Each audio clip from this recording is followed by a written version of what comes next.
Recording in progress.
Recording stopped.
Good afternoon, everyone, and welcome back. We hope you had a pleasant break and are feeling refreshed for the rest of today's program. We're delighted to have all of you with us once again as we continue the first day of IRUD Summer Course 2026. This afternoon, we have two exciting panel discussions ahead of us. Together with our distinguished speakers, we'll explore two important topics that offer different perspectives on this year's theme through insightful presentations and engaging discussions. We hope you'll enjoy the sessions and actively participate by sharing your thoughts and raising questions during the Q&A sessions. Before we begin, we'd like to remind everyone to keep your cameras on and microphones muted throughout the session, as attendance will be monitored through your on-screen presence. Should you require any assistance at any time during the program, please don't hesitate to contact any committee member whose display name begins with committee_.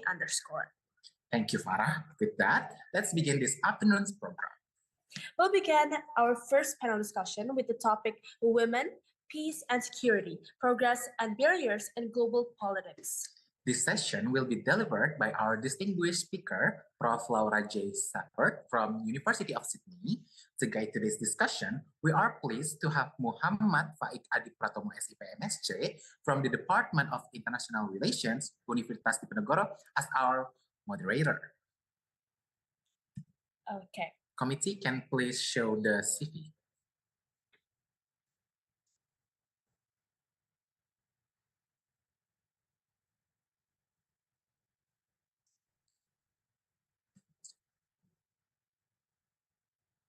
While we wait here, so Mr. Muhammad Faik is actually one of our beloved lecturers here in Department of International Relations, right? So we are very happy and we are very confident that he will do a very terrific job doing moderating this session with Professor Laura. Yes. Here we have, and here we can see his very much qualified CP. Mr. Muhammad Faik Adi Pratomo SIP MSc is an assistant professor at the Department of International Relations in Universitas Diponegoro. He earned his master's degree in strategic studies from the S. Rajaratnam School of International Studies, Singapore, and has been actively involved in teaching and research on strategic studies, human rights, criminology, cybercrime, and other contemporary global issues. One of his publications explored the #MeToo movement and its impact on sexual harassment policies in Sweden, reflecting his engagement with issues of gender and human rights. Together with his experience teaching human rights in international relations, this makes him especially well-suited to moderate today's discussion on women, peace and security, progress and barriers in global politics. Ladies and gentlemen, please welcome our moderator. The time and floor are yours. Okay, thank you for our MCs, our very talented MCs, Farah and Stendi. So today we're going to talk about gender. We're going to talk about feminism. We're going to talk about the role that gender and feminism has on international relations, and we're going to take it a bit wider. So we will have the roles of all of gender, of feminism, of gender relations on international relations. So our speaker today, we'll have two speakers today on this topic. Would you mind for the committee? Recording in progress. The CV of Prof. Laura.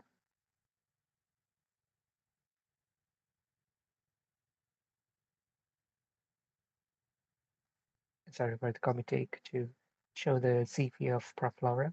Thank you. Yes, very shortly.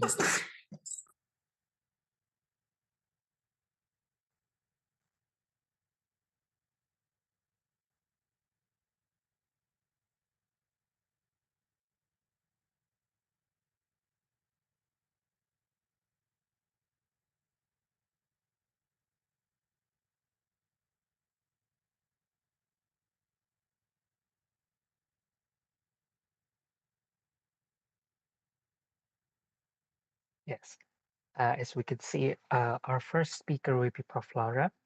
Prof. Laura is an accomplished professor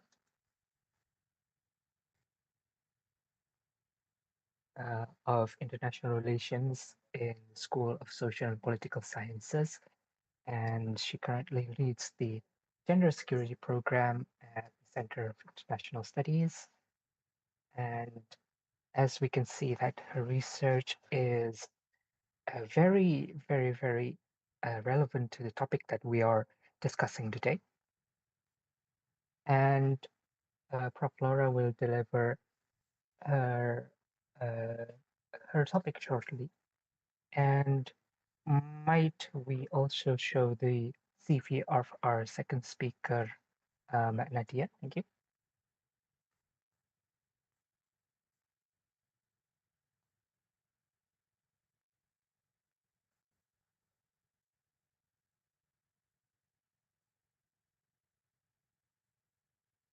Uh, the CV of Nadia, thank you.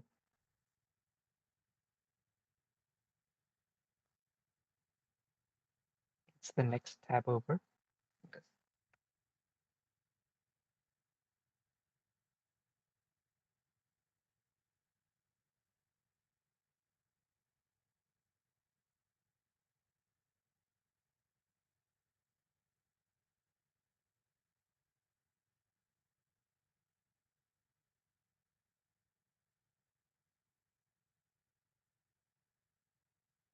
Okay, thank you. And our second speaker will be Nadia, as we're all familiar with Nadia. She will also deliver on the topic uh, of women and conflict in post-conflict environments. And after these two speakers, we will also have a Q&A session. Yes, a Q&A session uh, regarding our panel discussion, which is Women, Peace and Security, Progress and Barriers in Global Politics. So after these two panel sessions, there will be a Q&A session. In fact, there will be a Q&A session after each panel, and we hope you as the participants in the summer course may participate actively in the discussion sessions, because undoubtedly the discussion sessions will be interesting and will be eye-opening, especially on the topic of women in security, women in peace. And we will now perhaps begin the opening session. So uh, we will be opening the first panel discussion, or maybe we could, uh, with Prof. Laura beginning. So Prof. Laura, are you there? Hi, Mr. Faik. Yes. While we wait for Professor Laura to join us with us together, maybe we would like to ask you, like, what should we expect from this panel discussion? Like, what we will learn from this? Okay, so we will probably learn about women and security. So this is an underexplored topic here. I'm sure that many of you students here in the summer course are familiar with the traditional approaches to IR, realism, liberalism, neorealism, neoliberalism, and etc. So uh, feminism, the feminist approach, approaches international relations from a critical perspective. It questions a lot of the fundamental assumptions of international relations. For example, whereas realism and neoliberalism or liberalism will say that, oh, the world is anarchic, the world is in a condition of anarchy. Feminist scholars will interrogate this claim. So they will ask, is it true? Is it true that the world in a condition of anarchy? Are there any organizing principles other than, for example, power? So maybe a feminist approach will say that, for example, international relations should be approached from there from a perspective that says that there are structural constraints, there are hierarchical structures other than nation states. For example, the famous concept is the patriarchy. So there is a set of norms, a set of gender norms, a set of rules, a set of expectations that are expected of all the genders. So, for example, women are supposed to dress modestly in Indonesia, and men are supposed to be the ones who are supposed to be active. They were supposed to be the ones who pursue women. Those are forms of gender roles. So, uh, these gender roles are baked into the system, that there is some sort of structure that usually disadvantages women. So women are in this structure are usually disadvantaged. Women are usually afflicted. For example, there is in traditional political participation, women are not considered political actors. They're supposed to stay at home. So in Indonesia, for example, in Javanese culture, there's the three roles for women. So uh, cook and uh, cook and decorate yourselves and sleep. Maca mata. Eh, I forgot the Japanese expression especially, but it means that women are supposed to stay in the home, right? And this is what's interesting is that international feminist international relations says that there is this sort of structure not only in Indonesia, not only in Java, but across the world. It's an international structure that usually benefits men and usually it restricts women. So in Korea, for example, uh, especially in uh, especially in the Middle Ages, in the Joseon Dynasty, which the Joseon Dynasty still has a quiet, strong influence on Korean culture until today, South Korean culture until today. Women were not allowed to be seen in public, for example. So women were not allowed to take jobs, women were not allowed to have any sort of public role. Indeed, women were not given names. Sometimes they were not given names, they were only given names in relation to their male relatives. So for example, the man would be called, for example, Kim, but the women would be called, oh, this is the mother of Kim. Oh, this is the sister of Kim. But they wouldn't be given their actual own names, for example.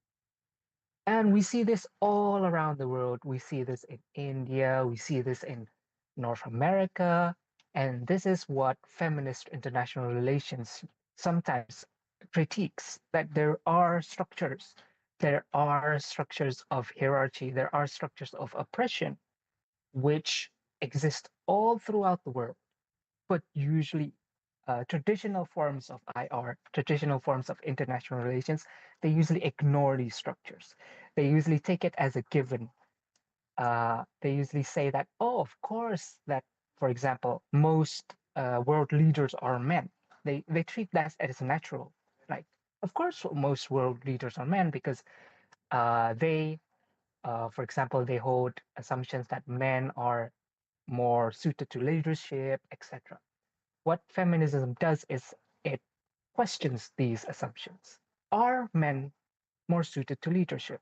Are women more suited to the home, etc.? And this is what we will explore during this meeting today, that during the session today, especially the roles of, for example, the roles of women in peace building, the role of women in peace, and whether there are barriers towards this role. And later, Mbak Nadia will tell you about the women in post-conflict situations. So what are the roles of women when, for example, when war erupts? What are the roles of women after war subsides, for example? We find that, for example, women uh, often take very prominent peace building roles that are not compensated, that are not even, for example, that are not even given recognition. it's just assumed that women will do them. Yeah. So, for example, we see a lot of these roles everywhere, and we will explore these roles as well in our session. So, are the speakers here, or do you want me to talk more about, for example, the role of women in? Yes, apparently we need more time for Professor Okay. Laura to be joining with us together. But that was such an eye-opening information that we got about how actually international system work based on the feminism perspective. What can we expect? I mean, what the output can we expect from the audience after joining and participating from this discussion panel, Mr. Faik? Okay. I want the audience to really interrogate their everyday lives. So IR is international relations because we're in a sort of international relations summer course here. But maybe most people in the audience know IR as something remote, as oh, it's diplomats, oh, it's formal meetings, oh, it's, for example, treaty organizations, etc. IR IR is those things. Like IR is there are parts of IR which concerns itself with those formal processes. But IR is also very close to your everyday lives. So, for example, uh, an example in feminist international relations is it's quite simple. Uh, I want the audience to begin to question their gender roles, for example. So, if you are, if you consider yourself a man, for example, what are the things expected of you? What are the expectations placed on you, for example, by your father, by your mother? Those things are international structures as well. Those expectations are international structures as well. They compel you. They force you to do things. They force you uh, to to fulfill certain standards. But the the unique thing is that a lot of people do not question them. So, especially we find this especially among men, for example, because they think that, but also among women, of course, they think that, for example, oh, it's natural. It's natural that I, as a woman, for example, should remain in the home, or for example, it's natural that I, as a woman, should like dressing up, for example. I want the audience to question those gender assumptions, those gender roles, and to think about what those gender roles entail in your lives. So, like the effect of those gender roles. For example, maybe once you've considered, maybe for women, you've considered taking up a sport, for example. You've considered taking up, for example, something that I sometimes get among my students whenever I ask this question is that it's a matter of entertainment as well. Like, for example, there are hobbies that are very manly, that are considered like, oh, if you're a woman and you engage in those hobbies, they're considered like, oh, you're a tomboy, or oh, that's not appropriate for women. Yeah, there's a lot of assumptions like that that are extant, that are present in our society, and I want the participants, and these are also international participants, to question and to begin to interrogate those gender roles. It doesn't mean that you it. I think some of the fear that comes from interrogating these gender roles is that, oh, if I question my gender roles, if I, for example, if I interrogate why I'm forced to dress, like, for example, as a man, I'm forced to dress like this, for example, the fear is that, oh, I will be considered like not manly enough, or I will be considered like unwomanly, oh, I will be considered as not fulfilling these gender expectations. And that's not true. Yes, that's not true. You can question those gender assumptions without actually, for example, being like unmanly, for example. It's very possible. So I want you to be critical of those gendered assumptions, of those things. Uh, so a second question is, We I would think, like to remind everyone to make sure that you are stay Music. muted during this discussion. Okay. Maybe we can respond to what the information that Mr. Fine transferred, and that is again an amazing Yes. output that we can expect from the audience. Maybe we have the last question. It's really about, this is a new perspective. This is a new approach into seeing how the international systems are, how the international systems works. Can this approach actually contradicts to any other international relation perspective that we already have, Mr. Fine? okay, that's an interesting question because uh, actually feminist IR is critical. It's critical of, for example, realism. It's critical of liberalism. But sometimes it depends on uh, which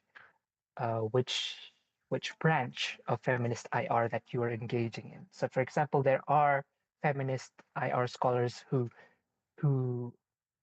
who do not question too much the assumptions of anarchy, for example.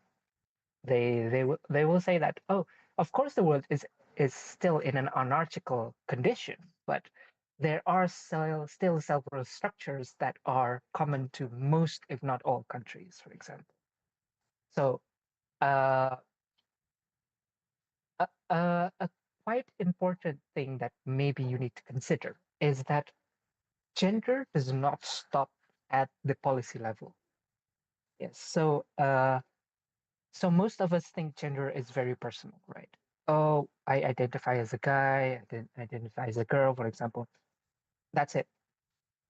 For example, or they consider gender at a societal level as well. Oh, for example, my sister needs to dress very modestly when she goes outside, when actually uh, she wants to just dress quite freely. She wants to be able to exercise at night without getting, for example, catcalls. Uh, that's at a societal level. But gender also has, and this is the insight of feminist scholars in IR, gender also has an effect at the policy level. Although a lot of these effects are invisible until you truly analyze the situation. Yes. For example, the role of masculinity in war, for example.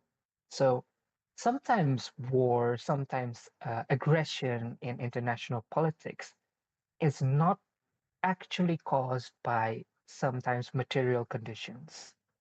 So so it's not caused by, for example, economic deprivation, for example, but it can be caused by, for example, expectations of gender. Like, for example, a warlord in a civil war afflicted country, he might launch attacks not because, for example, he is economically deprived, for example, but because another warlord insulted his pride, for example. We would like us as citizens of these countries, we would like to think that, oh, don't worry, our policymakers are very rational. They will not, they would not use their gendered assumptions, for example, to take policy decisions. But for example, actually, this is not true. So gender does play a quite a quite large role if unobserved in IR. And feminist scholars try to reveal these roles, try to reveal these factors, these gendered factors. So, for example, if you're a realist or if you're a liberalist, you might attribute a state's actions to, for example, the anarchical system. So, oh, these realists, if you're a realist, you might say, like, oh, these countries attack each other because they feel insecure, right? Because they feel insecure in an anarchical system. But feminist IR scholars will say, look deeper, look closer. Why do they feel insecure, right? Why is it that the definition of security is the way it is, for example? Why does it involve national pride, for example? Why, when sometimes we can see this, for example, in Indonesia versus Malaysia, for example, this discourse around Malaysia and that sort of thing.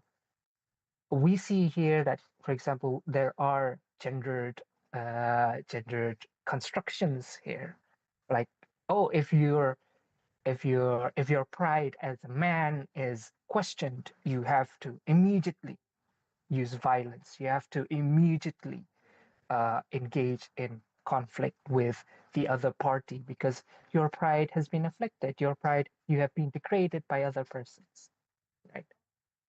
And we see that uh, there's quite a lot of factors like this that are not observed, that you cannot observe purely, for example, purely from a realist or liberalist lens, for example, that the analysis of a country's actions uh, is uh, is incomplete without the feminist perspective. And with that, I would like to welcome Prof. Laura. Prof. Laura uh, has already entered the room. Good afternoon, Prof. Laura. Hi, how are you? Hi, I'm fine, thank you. We were just talking about the feminist perspective in IR, and uh, it's very fortuitous that you have entered the room, and we have already introduced you and introduced the speaker after you, Matt Nadia. Prof. Laura here, as I've mentioned, will talk about uh, the the role of women in peace and security, and whether there are barriers in global politics, and whether there are progresses in global politics regarding the role of women in peace and security. And so, without further ado, maybe we could move to Prof. Laura's speech. Thank you. Great, for sure. Well, thank you so much for having me. I'm going to share my screen with you. And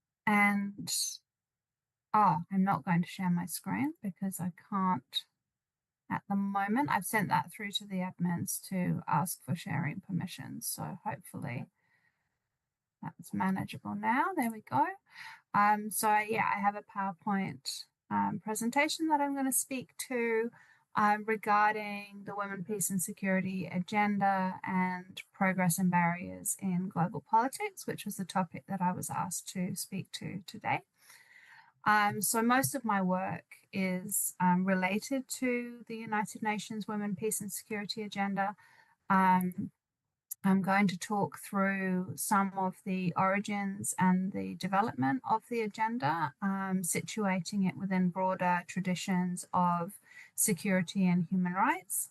And then I will talk a bit about current dynamics of the agenda in terms of its relation to other areas of foreign and security policy and practice, looking at kind of areas of continuity and contestation before I have a look at some of the factors that are affecting implementation of the Women, Peace and Security agenda, and the progress and barriers that I have identified in the work that I've done.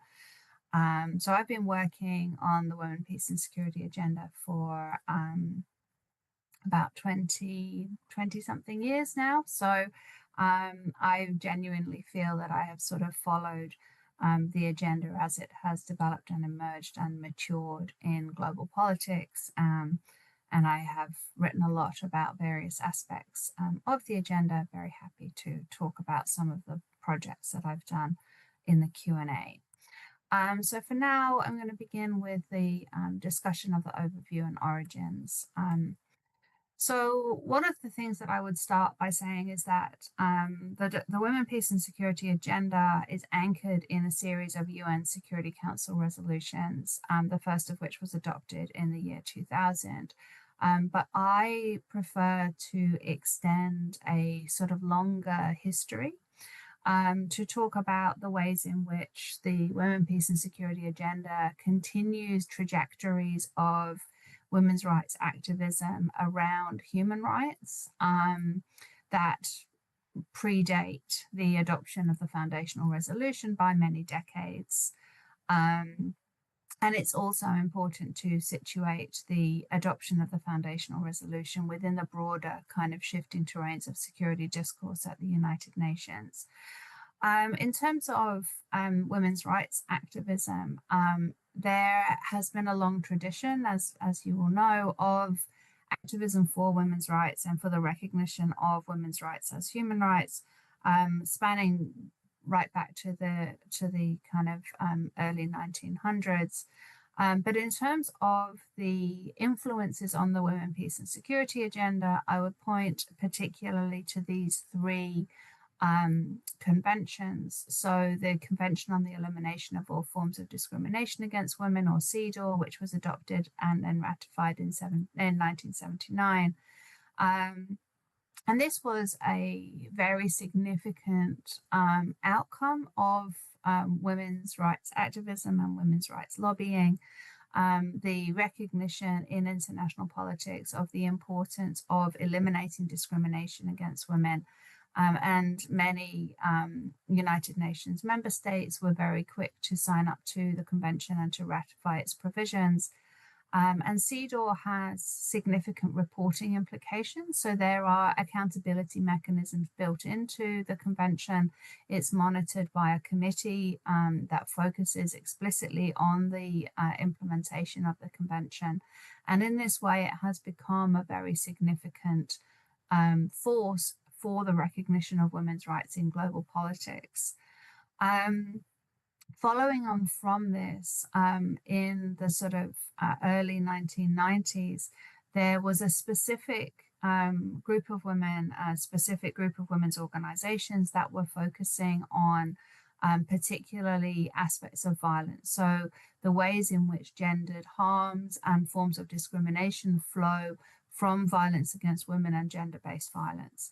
There was a convention in Vienna in 1993, and the outcome declaration of that convention was the Declaration on the Elimination of Violence Against Women, which was an important and significant step forward in recognizing that violence against women is a significant enabler of discrimination and an inhibitor for women's progress. And more specifically, following from that, women from conflict and conflict-affected settings began to explore the ways in which conflict-related violence, particularly, had an impact, a differential impact on women and girls in conflict.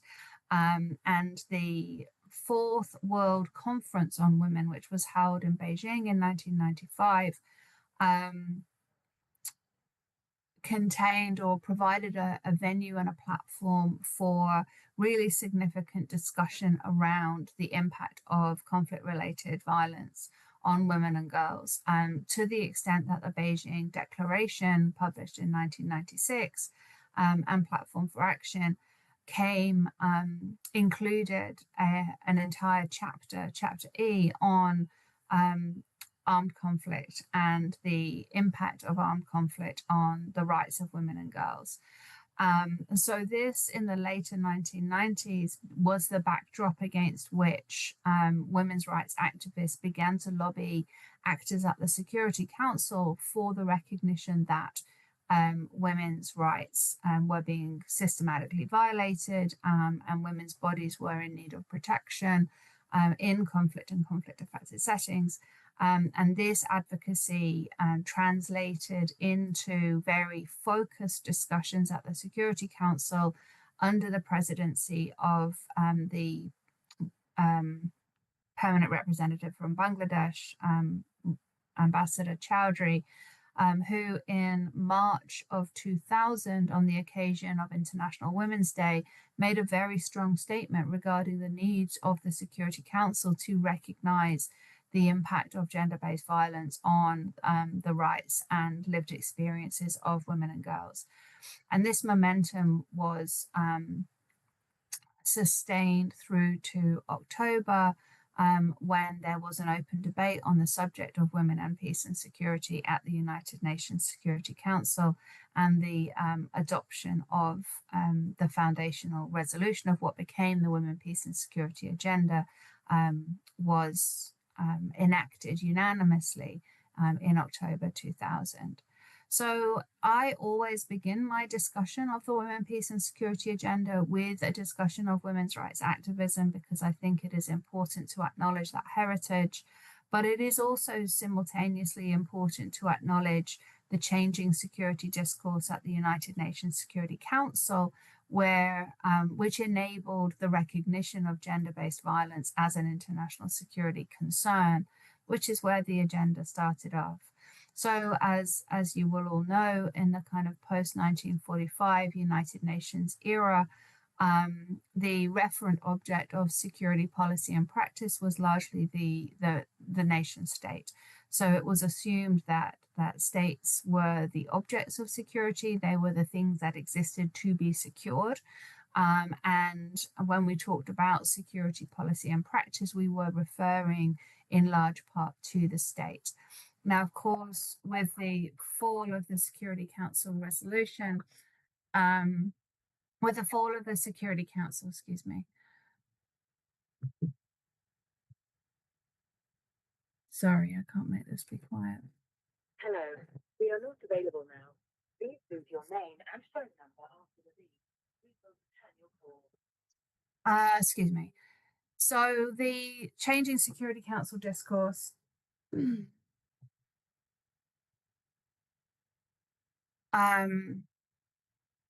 reflected the changes in geopolitics that took place after the end of the Cold War, the so-called Cold War in the 1990s, and the eruption of many conflicts that were referred to as civil conflicts in the sense that they didn't involve transnational actors. So the former security frameworks that were seen to be highly relevant in the post-1945 era became less relevant in terms of the need for the international community at times to consider the need to protect civilian populations from the excesses of oppressive or authoritarian regimes within their own states. So what we saw then in the kind of late 1990s, particularly in response to events like the genocide in Rwanda and the conflicts in the Balkans in the early 1990s, we saw a shift in security discourse from the kind of national security imperatives that associated security with the nation state to a broader security optic that associated security with human security. So rather than focusing solely and exclusively on the nation state, security at the United Nations Security Council was opening up a little bit in recognizing that in many cases that security provisions needed to provide more effectively for human security. And of course, within this, we were able to articulate a position that sketched out the relationship between gender security and human security, recognizing that we could take advantage of this movement in security discourse at the UN Security Council is what we might recognize in political science kind of vocabulary as a political opportunity, as a key political opportunity. And the advocacy that was targeted on recognizing women's rights in conflict and conflict-affected settings took advantage of this changing security discourse to anchor debates about gender-based violence as an international security issue. So in terms of the origin, I think it is important to recognize multiple actors.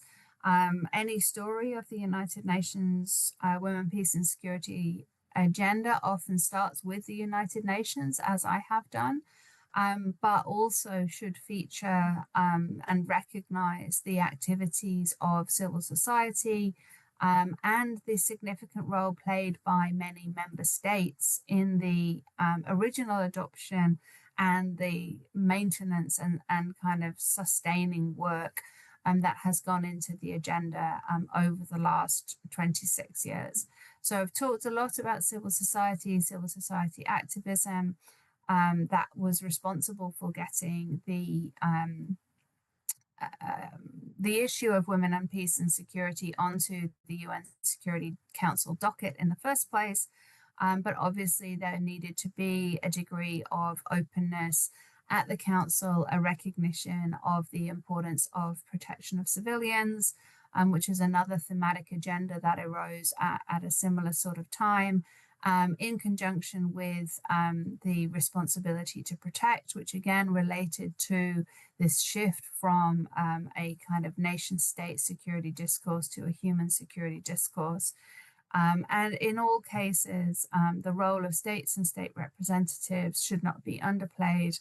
There were many state representatives that were very staunch advocates for the agenda in the early years, in the face of quite significant opposition from some member states that didn't see that the matter of women and peace and security was an appropriate topic for debate at the Security Council. And so there has always been historically a bit of a division at the Council between the United States, the United Kingdom and France on the one hand, and the representatives of Russia and China on the other hand, in terms of the relevance of gender to peace and security. But we have seen other states such as I mentioned, Bangladesh, but also South Africa, have been very significant in their advocacy and championing of the agenda at the Council and internationally as well. And the Nordic states and Scandinavian countries have been very prominent champions of the agenda, forming things like focal point networks and interacting through UN Women to provide leadership, funding and encouragement of the agenda over the last 20-something years. So the array of actors involved in the agenda is very significant. And although many of us, including myself, refer to it as the United Nations Women, Peace and Security Agenda, it is important to recognize the impact and efforts of civil society and member state representatives in sustaining the agenda over time. So as I've mentioned, the Women, Peace and Security Agenda, which is so named because it grew out of the original item that was placed for discussion on the agenda of the Security Council, which was Women and Peace and Security. The agenda's architecture has developed from the foundational resolution, which was adopted in 2000. This resolution was recognized by most women's rights advocates and many practitioners working in this area as groundbreaking and landmark because of its novelty and innovation. So it was the first recognition by the United Nations Security Council that gender-based violence was a matter of international peace and security concern, and that gender matters in conflict and post-conflict reconstruction. So the foundational resolution, UNSCR 1325 or 1325, as it's widely known, set out the agenda across 4 pillars. These pillars have kind of cohered over time to develop a significant kind of consistency, and it is widely accepted now in the literature on the women, peace and security agenda that we kind of refer to these 4 pillars as the 4 domains or spheres of activity that the agenda governs. So these pillars are participation, prevention, protection, relief and recovery. Participation refers to the participation of women in all forms of peace and security governance. And this has a really wide-reaching remit because it relates not only to the participation of women in peacemaking, peace building, and the kind of negotiation and ratification of peace agreements, but also the participation of women in peace and security institutions such as police and militaries. So there is a sort of dual focus to each of these pillars where there is a sort of narrower interpretation and a wider interpretation. In the case of participation at the United Nations level, participation is widely seen as a mandate for including women in peace operations and in peacemaking in particular. And many member states have interpreted participation as a mandate for increasing the participation of women in military forces, which the original women's rights activists that were involved in this have not universally welcomed, given the claims that in its origins, it was intended that Resolution 1325 would be an anti-militarist agenda, not a way of including more women in militaries. The second pillar, again, has a kind of duality. It has largely been interpreted as representing the prevention of sexual violence in conflict or gender-based violence in conflict and conflict-affected settings. So the prevention of particular forms of violence. But again, the women's rights activists that were involved in drafting the original resolution have talked extensively about the impact of the prevention dimension on conflicts more broadly. And argued that not only was 1325 intended to be an anti-militarist resolution, but that it was intended to focus on the prevention of conflict globally through recognizing women's kind of local community-based peace activism and the significance of that work in providing durable and sustainable alternatives to conflict. So violence prevention, broadly speaking, is still an aspect of activity under the pillars of the agenda. But again, this has been interpreted quite narrowly by many UN member states to reflect only a sort of focus on sexual violence in conflict and the prevention of specifically gendered harms, largely targeting women and girls. Similarly, the protection pillar has a kind of a significant duality as well, a dual focus. So there is the protection of the bodies of women and girls in conflict and conflict-affected settings. And this is enabled through mechanisms such as the provision of women and gender advisors in peacekeeping missions, or the tracking of violations of various conventions and the rights of women and girls in conflict and conflict-affected settings. But importantly, protection was also intended to refer to the protection of rights more broadly, particularly in post-conflict settings where it shades into the discussion of relief and recovery and the need to protect women's rights in political settlements. So things like ensuring that in refugee camps, for example, women's rights are protected in the design and development of camps and the provision of appropriate psychosocial services, and in post-conflict reconstruction to ensure that women's land rights are protected, that women can effectively access land and economic opportunities.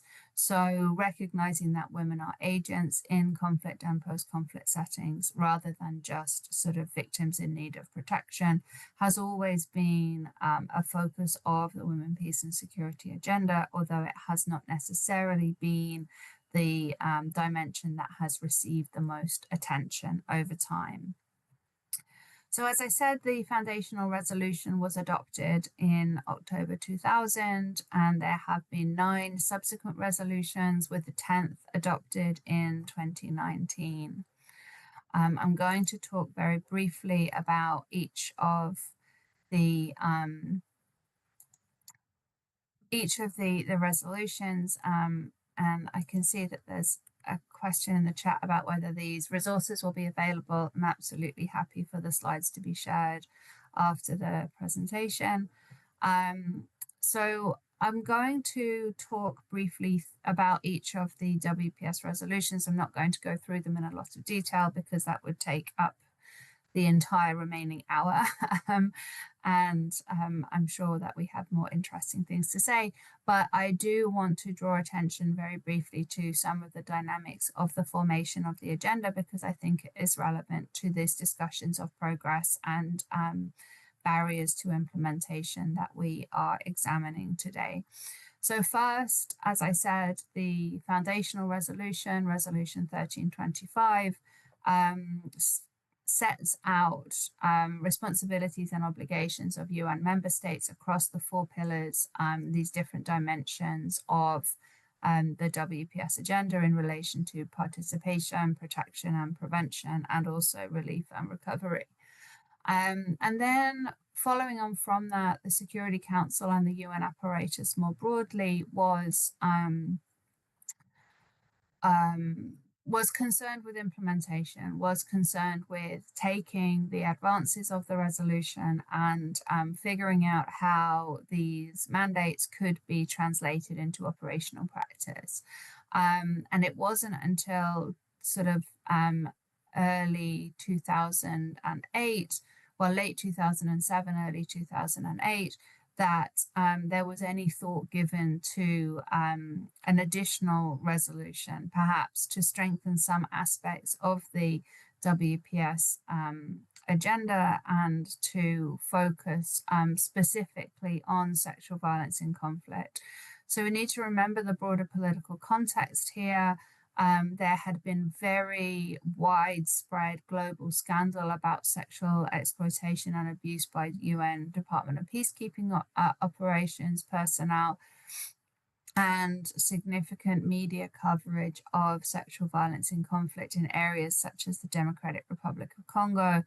And women's rights activists, but also UN member states, were quite agitated about the idea of an additional resolution under the same thematic agenda, so women and peace and security, that focused explicitly on the protection of women from sexual violence in conflict.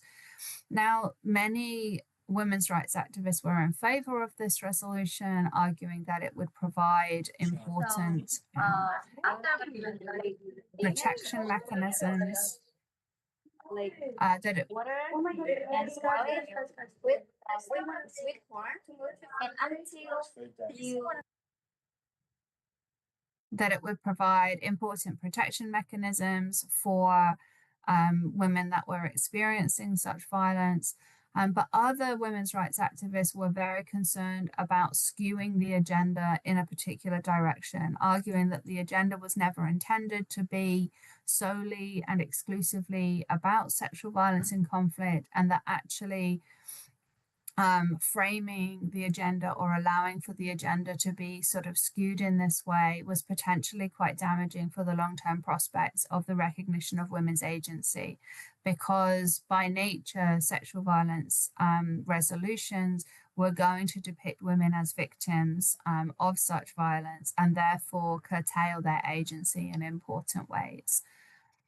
Nonetheless, despite this kind of contestation, the second in the suite of WPS resolutions was adopted in 2008, and 1820 focuses exclusively on the protection dimension, so the protection of women from sexual violence in conflict and the prevention of sexual violence in conflict, including sexual exploitation and abuse by peacekeeping personnel. And at that point, the thematic agenda of sexual exploitation and abuse by peacekeeping operations split off from the WPS agenda and was its own kind of thematic agenda at the council, leading to numerous resolutions and policy position papers relating to SEA in peacekeeping operations. And that was a kind of interesting bifurcation of the agenda at that stage. And these discussions around the need to strengthen the architecture around the prevention of sexual violence in conflict continued into 2009 when we saw the adoption of another resolution, a third resolution on the theme of women, peace and security, this one creating the office of the Special Representative of the Secretary General on Sexual Violence in Conflict. And institutionally, this was a very significant move because the appointment of the SRSG on SVC meant that in every discussion of women, peace and security, every discussion at the council of the need to properly and efficiently implement the foundational agenda, there was a special representative of the Secretary General advocating for the protection of women from sexual violence in conflict. So institutionally, this created a significant imbalance. And the creation of UN Action under the leadership of the SRSG was also, again, institutionally a very significant moment because, as I said, of the enhanced advocacy mechanisms that created in terms of focusing the agenda on sexual violence in conflict. And as a result of this, there was significant activism in the mid part of 2009, recognizing a need to provide some balance to the agenda. So we'd had two resolutions that were focusing on sexual violence, and women's rights activists in New York and elsewhere argued very forcefully that there needed to be another resolution that provided some more balance in the agenda, that recognized women's agency and focused on participation and women's roles in conflict prevention. So Resolution 1889 was sort of a counterweight to the two preceding resolutions. And it also created global indicators to encourage and map the implementation of the agenda. And this led to a kind of rebalancing of the agenda and a refocusing recognition that the agenda was not limited to sexual violence in conflict, that women were not solely and exclusively victims in these situations, but also agents of change, and therefore the need to increase the participation of women in peace and security governance at all levels was taken quite seriously, and an accountability mechanism in the shape of the global indicators was created to enable this. The next two resolutions were fairly tedious and not really very significant in the grand scheme of things. In a couple of the last books that I've written on this subject, I've talked a bit about what I call the anniversary effect. When there are big anniversaries, notable anniversaries, so the 5, 10, 15, 20-year anniversaries of the adoption of the first resolution, there tends to be a lot of kind of global activity around WPS.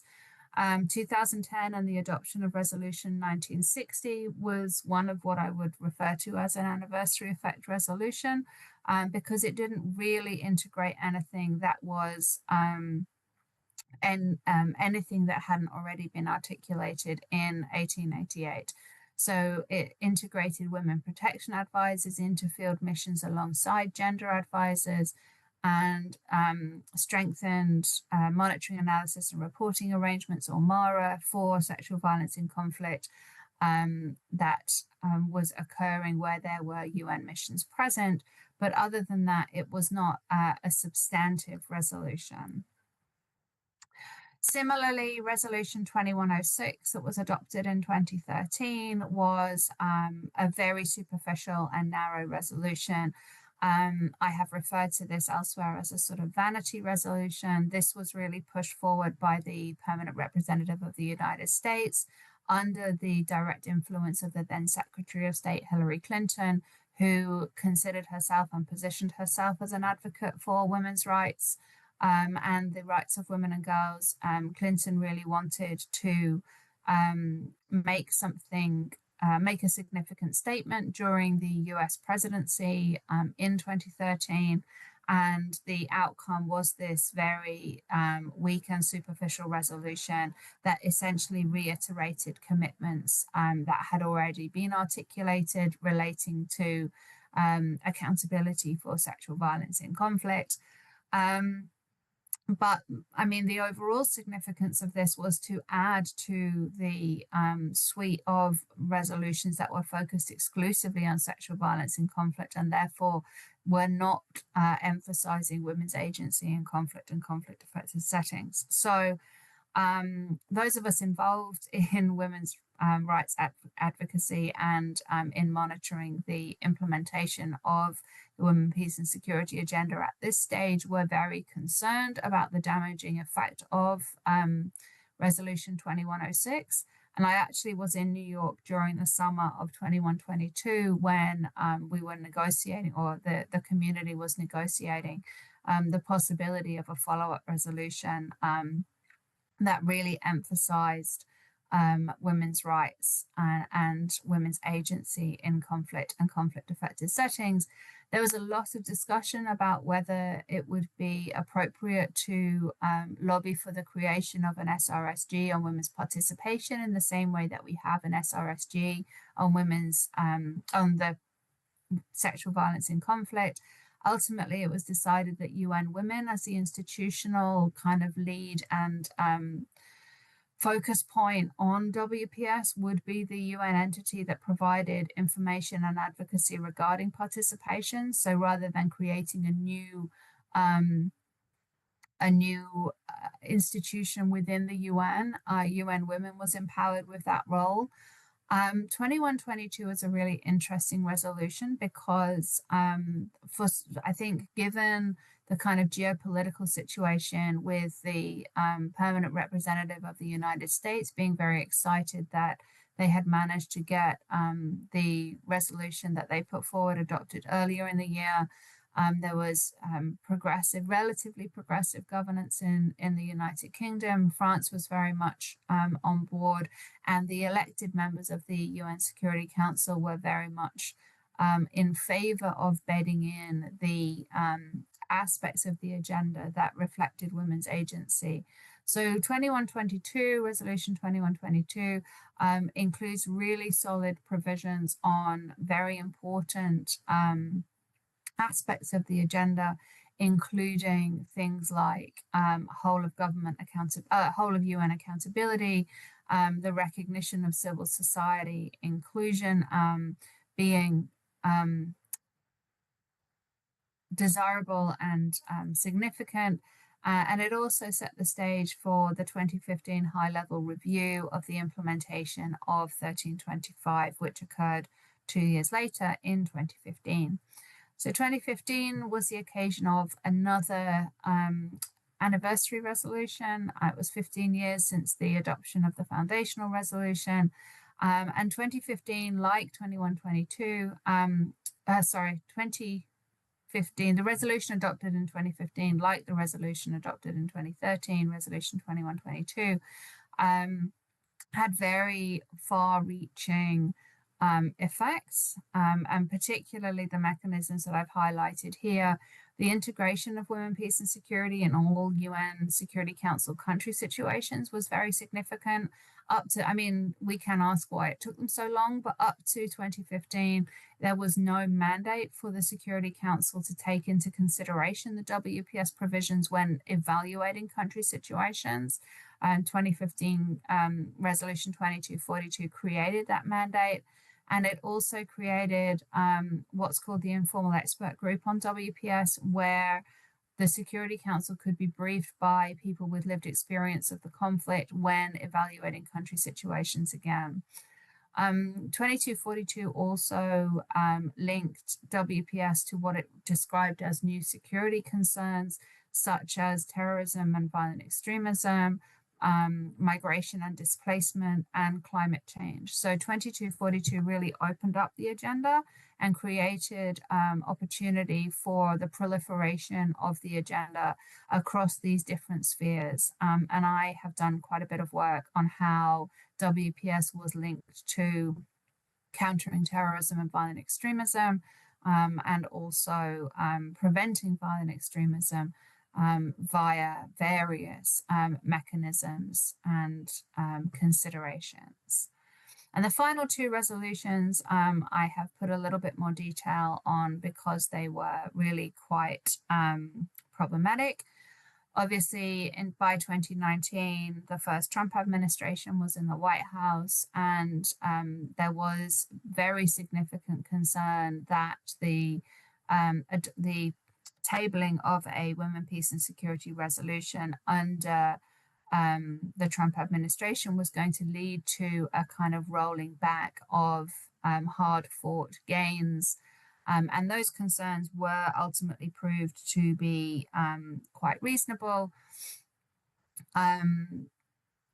The ninth resolution in the suite of WPS resolutions was adopted in April 2019. It was the only resolution not to be adopted unanimously.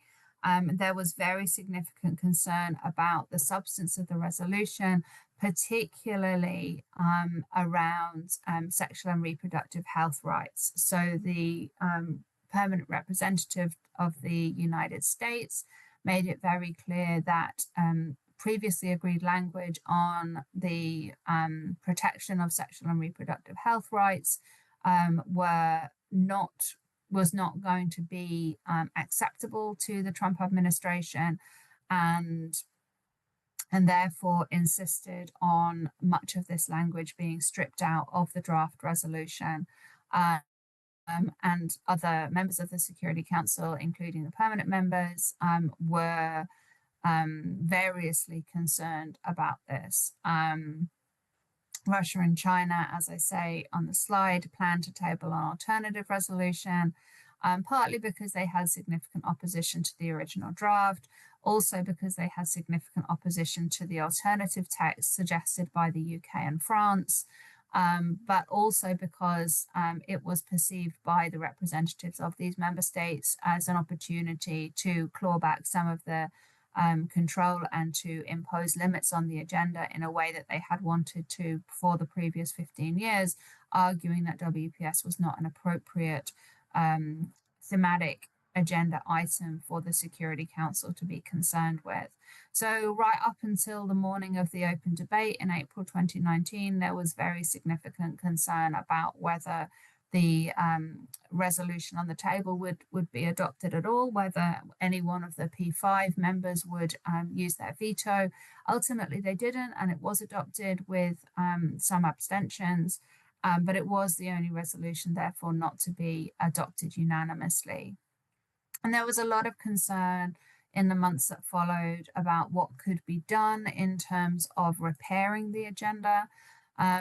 During October, which is the traditional month of the open debate on women, peace and security, South Africa held the presidency as an elected member.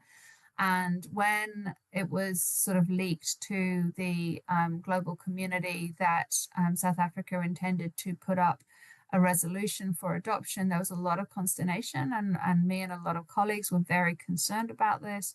But actually, South Africa did an amazing job in putting forward what is widely considered to be a healing resolution, It brought people back to the table. It restated significant commitments, and it allowed us to reaffirm some of those earlier commitments that had potentially sort of been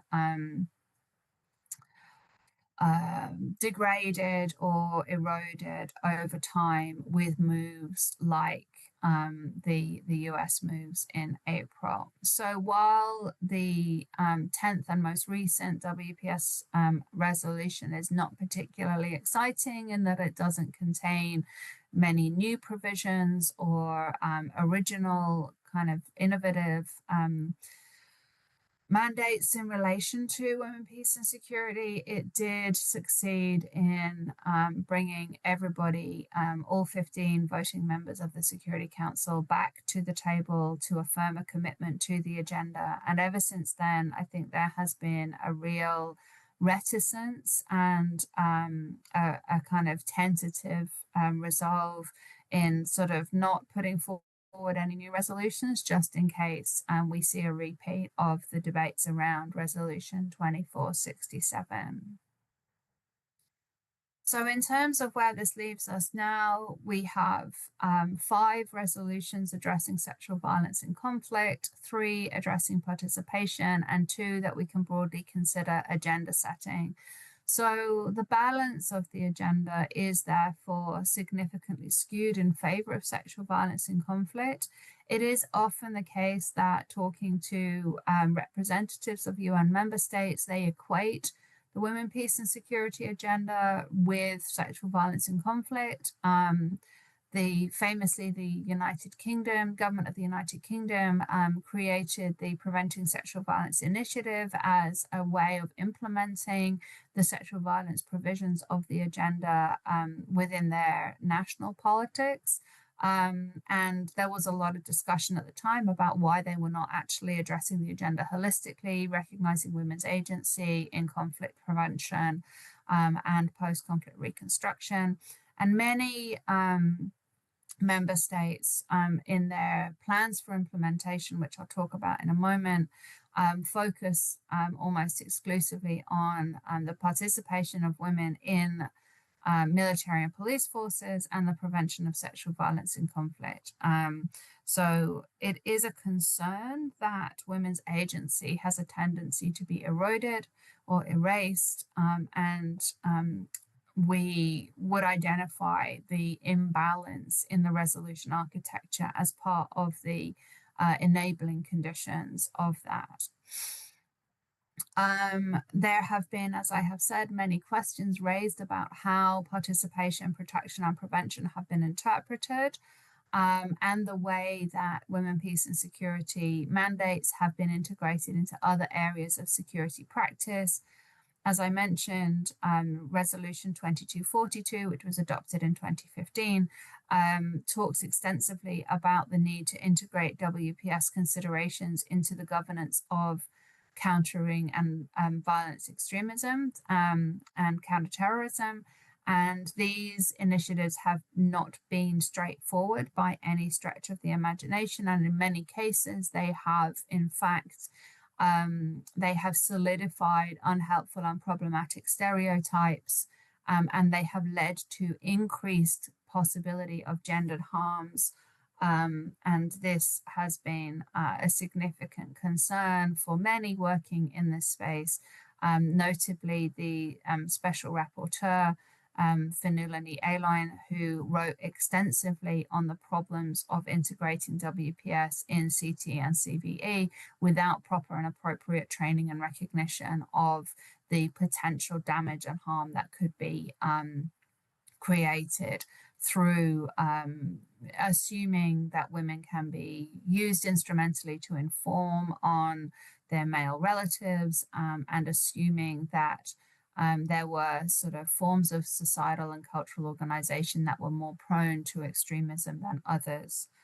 So this has been a kind of an ongoing concern since 2015.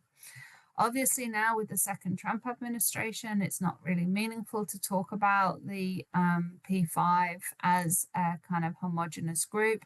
It used to be, as I said, really a kind of a singular fracture, the P3 and the P2. So the UK, the US and France versus Russia and China. But now we have shifting arrangements of geopolitical power that are not consistent and are not reliable.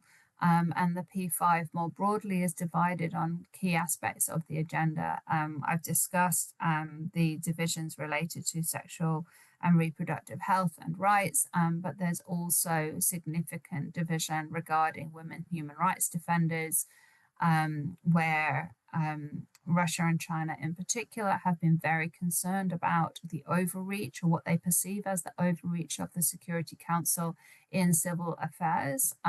Women's human rights defenders obviously tend to be civil society actors.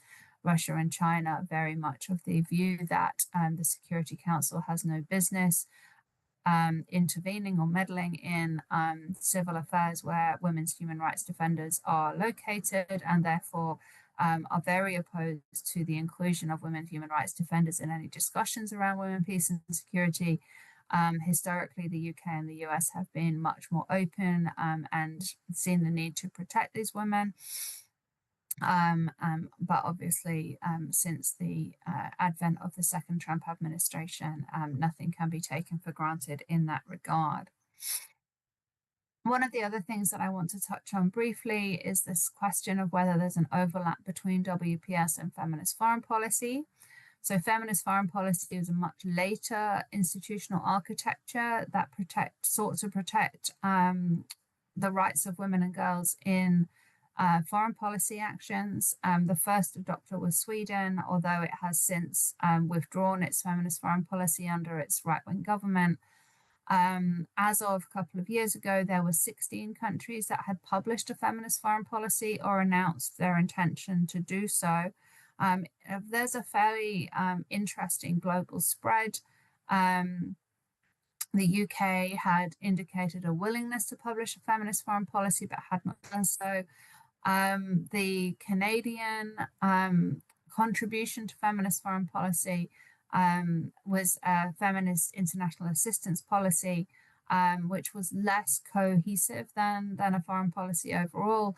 But again, in the advent of the second Trump administration, Canada has been making significant inroads in this space.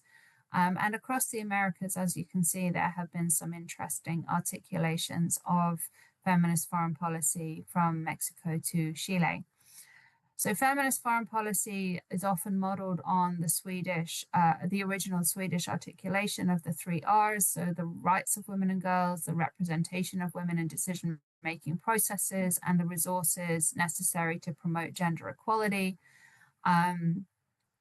Obviously, this is narrower than the WPS agenda, and many have argued that it is a watering down or a kind of dissolution of the women, peace and security agenda, that we need to continue to think in terms of the WPS agenda, because the feminist foreign policy framework is too narrow. It overemphasizes women and girls rather than thinking about gender as a relation of power.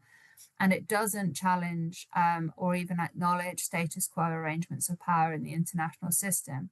Now, I would note that none of the WPS resolutions do that either, but the broad literature around the women, peace and security agenda and the history of feminist activism within which it is anchored really does focus on the damage and limitations of a global political system that is premised on militarist values, and that the significance of focusing on global violence prevention and moving towards a kind of global peace politics is intrinsic to the foundations of the resolution. Many scholars have begun to bring together their insights on women, peace and security to feminist foreign policy. And I would suggest that while nation states continue to publish and pursue feminist foreign policy, it is important to be attentive to both frameworks. Luckily, there are excellent scholars who are working on feminist foreign policy from a kind of WPS orientation or sensitization. As I've said here on the slide, one such group of scholars have argued that a WPS-informed feminist foreign policy would support human rights activists and civil society organizations engaged in women's rights movements globally. It would alter patriarchal political institutions, including parties and parliaments, and it would address issues such as violence against women in politics that serve as barriers to women serving in public life. So the arguments here really relate to the 3 R's of feminist foreign policy and the need to recognize the broader power structures that prevent the realization of those 3 R's, rather than just asserting the significance of them. And just to wrap up in the last 5 minutes or so, I'll talk a little bit about the barriers to implementation of the Women, Peace and Security agenda. So as I said, in 2015, there was a high-level study. It's been published as the Global Study on the Implementation of Resolution 1325. It is some 400 pages long. It is extraordinarily detailed and features contributions from hundreds of writers and researchers and advocates and activists globally. And in terms of synthesizing the findings of this vast study, there are really several factors that are barriers to implementation that the study highlights.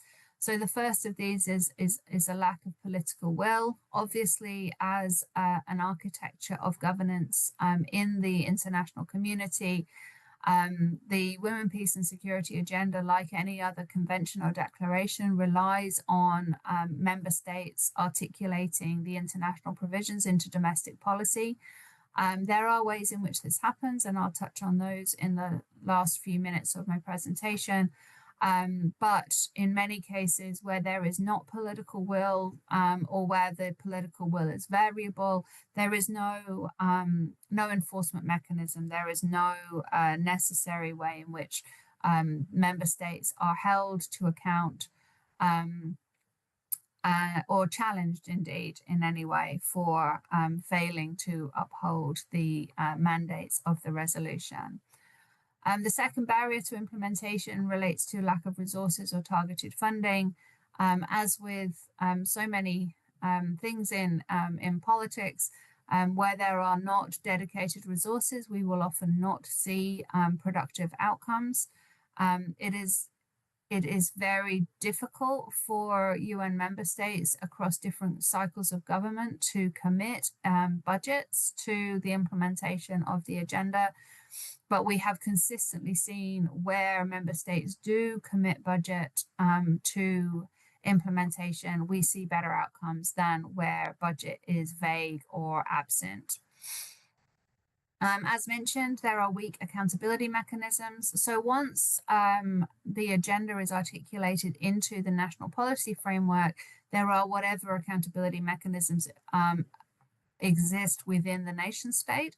But at the international level, there is no comparable accountability mechanism. As I mentioned at the very beginning of the presentation, some conventions like the Convention on the Elimination of All Forms of Discrimination Against Women, or CEDAW, has a committee that monitors implementation and requires annual reporting by member states. This is a very effective accountability mechanism, and it is unfortunate that as a Security Council product, there is no similar accountability mechanism for the WPS agenda. So this is something that those of us working on and with the agenda have been very concerned with for quite some time, because of the fourth factor, which is institutional resistance. So as we've discussed, throughout the history of the agenda, there have been many moments of resistance and moments of almost total derailment of the agenda.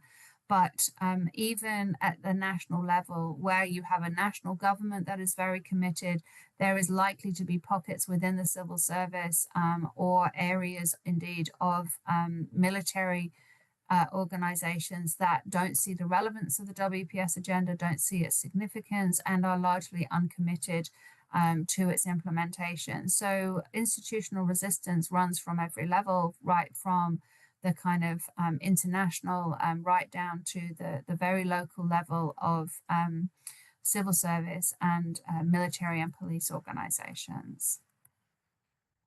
That said, we have seen remarkable successes in implementation. So one of the things that I want to leave you with is a kind of overview of what we might think of in the language of norm theory as the kind of tipping point or cascade of the WPS agenda.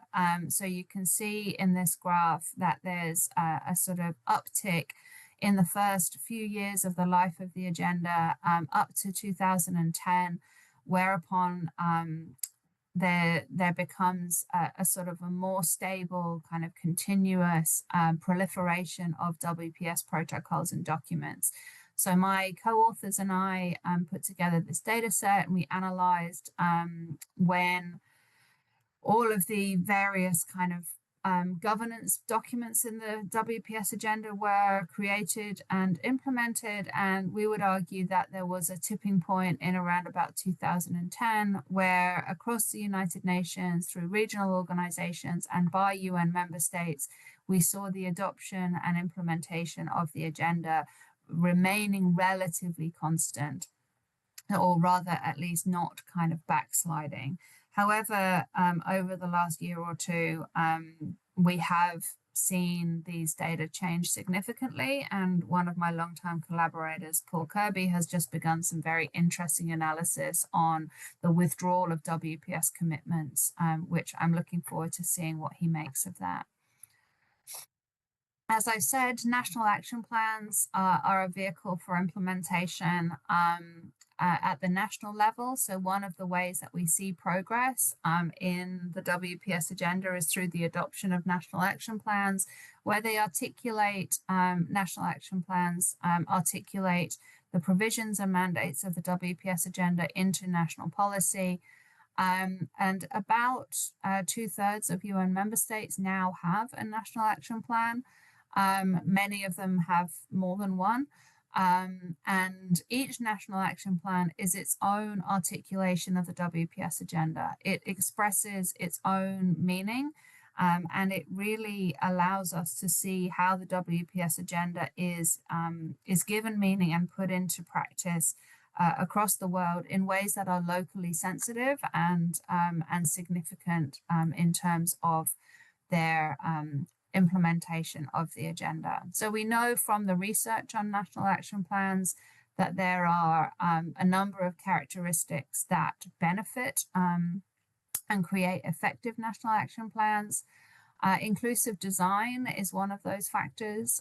So where civil society is involved in the design process and involved in coordinating implementation, we see successful and high impact national action plans.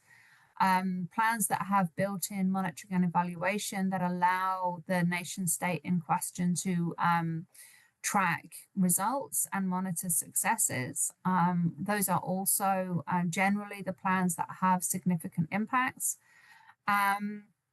Identified and allocated implementation resources. This goes back to the question of budget, as I was saying. Many national action plans don't include an allocated budget, and it is very difficult to see how those plans will ever be implemented, whereas plans that have carefully and accurately allocated budgets tend to be more successful in the long run. But most important of all is strong and sustained political will. So where a government or set of agencies has a very firm and unwavering commitment to ensuring the rights of women and girls in conflict and conflict-affected settings and ensuring the prevention of gender-based discriminations, we see national action plans really having a significant impact. And the final interesting thing about national action plans for me is that they can tell us a lot about what nation states see as priorities in the WPS agenda. So this graph was produced through the analysis of keywords in national action plans from 2005 to 2020. And you can see in the varying shape of the ribbons of the graph how different subject matter, different subject areas have changed over time. So from 2015, this large turquoise area here, we see the proliferation of mentions of terrorism and violent extremism, which I think reflects the language of Resolution 2242, which was adopted in 2015.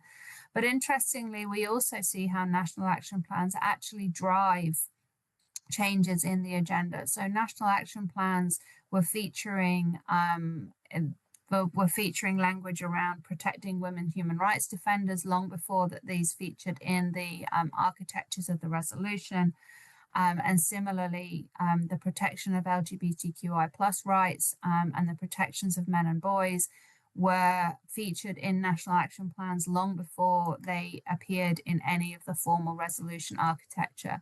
So national action plans have become themselves a vehicle for the implementation of WPS provisions, but they've also become an important factor, an important way that the agenda is being shaped, and that nation states are setting out their own priorities and concerns in relation to gender, peace and security in global politics. And I will leave it there. Thank you so much. Thank you so much, Prof. Laura, for the illuminating presentation on the WPS agenda and how it has developed throughout the years. So we've already gotten quite a few questions, actually. Please allow me to read them from the chat as a lot of questions have come from the chat. So from Zohaib Hassan Said, question 1 is, what progress have women made in promoting peace and security around the world, and what challenges still remain? And the second question is, how can governments and international organizations better support women's participation in peace building and global security? Would you like some time to think of the questions, or would you like to answer them immediately, or we can actually accumulate some questions first? I don't mind, whatever's going to work for you. I'm interested to hear from people, so I'm interested to hear what concerns and questions people have. I think I've spoken a lot. I'm keen to learn from everybody else as well, and I think I always learn a lot from the questions that people have. Okay, so probably we'll have a direct questions and answers. So that the previous question is, the first question is, what progress have women made in promoting peace and security around the world, and what challenges still remain? So, I mean, I think it's very difficult to give a general answer, right? I mean, I would say that the WPS agenda and the sequence of UN Security Council resolutions and the mandates for UN operations that flow from those resolutions is significant progress in promoting peace and security, because through those governance arrangements, we've seen the inclusion of women in peace processes.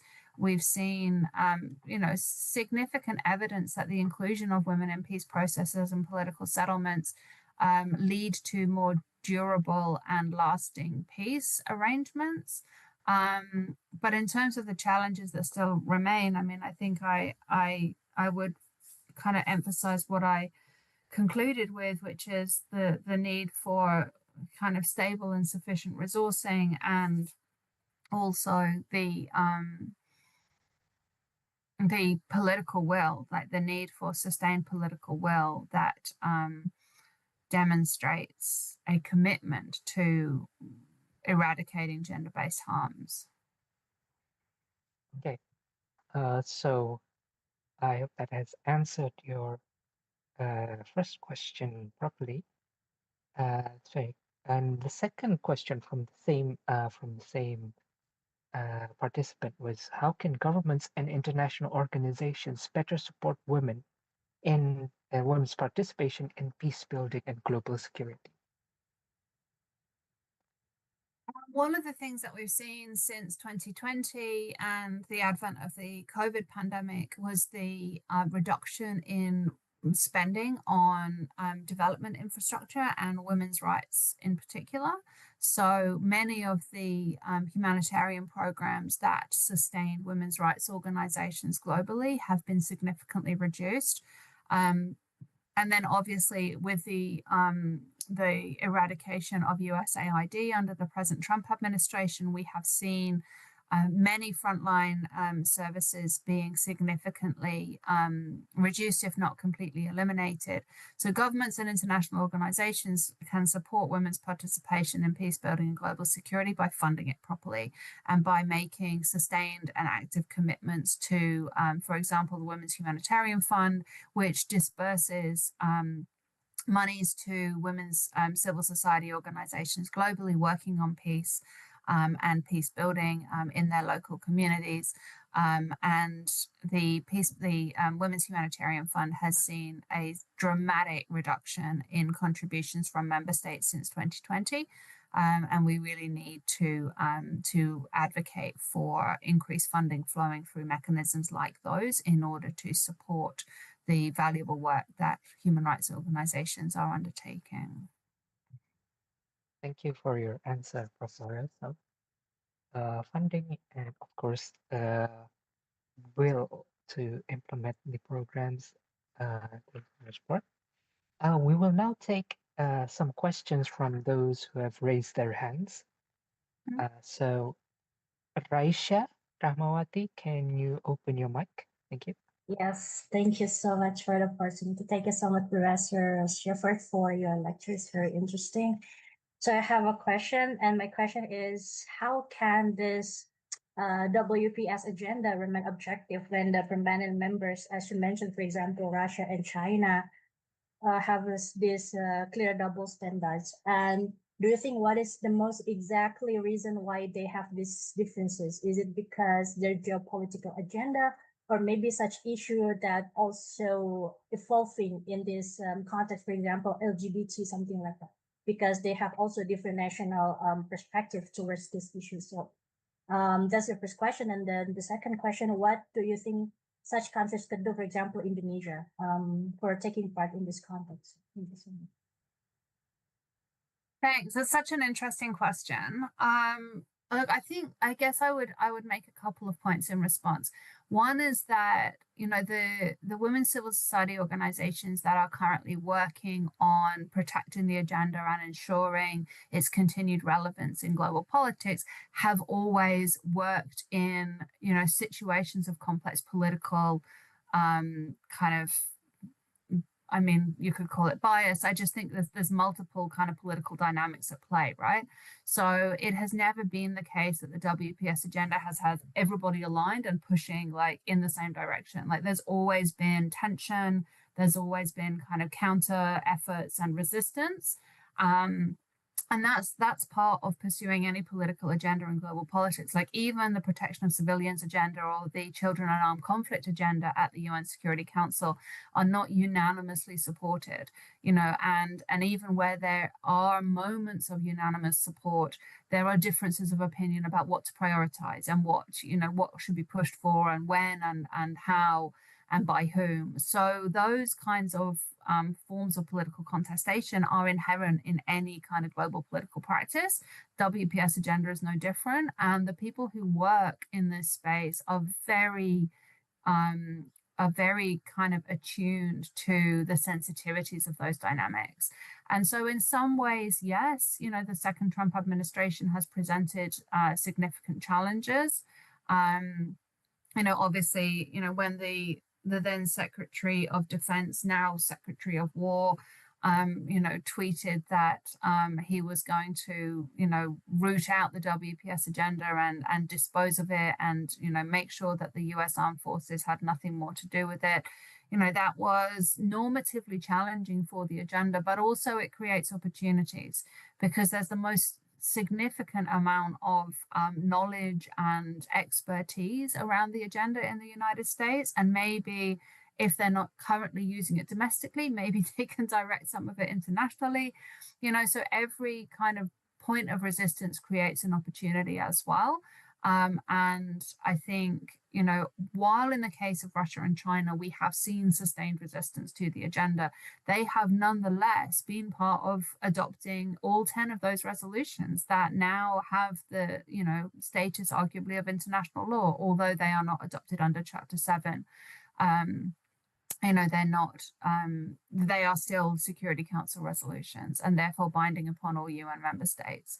So even where there is resistance, there is still the possibility of progress. And I think, you know, one of the things that I have worked really hard on in my career is to kind of move away from the idea of seeing the WPS agenda as a singular kind of totalizing, universalizing thing, and rather seeing it as an ecosystem or a kind of a sort of dynamic system of interplay between different kind of forms of governance. And that includes both progress and backsliding. You know, and in the same way that any ecosystem includes both kind of vitality and death, we see the same in the WPS agenda. It's not linear, the progress that we make. And, you know, the important thing as, you know, analysts and advocates of the agenda is to kind of know when we are able to make progress in a particular area and when we might need to focus our attention elsewhere. But we have 20, almost 30 years of experience working on the agenda now, and that's a lot to draw on. So yeah, great question. Thank you.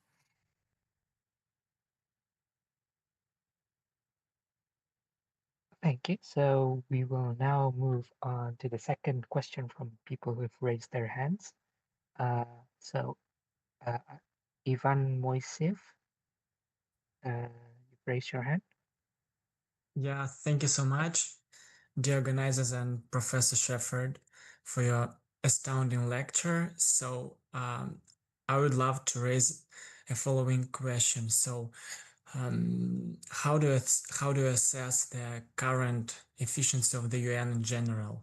And this is my first question, given that basically the Security Council could be at times torn down by the permanent Security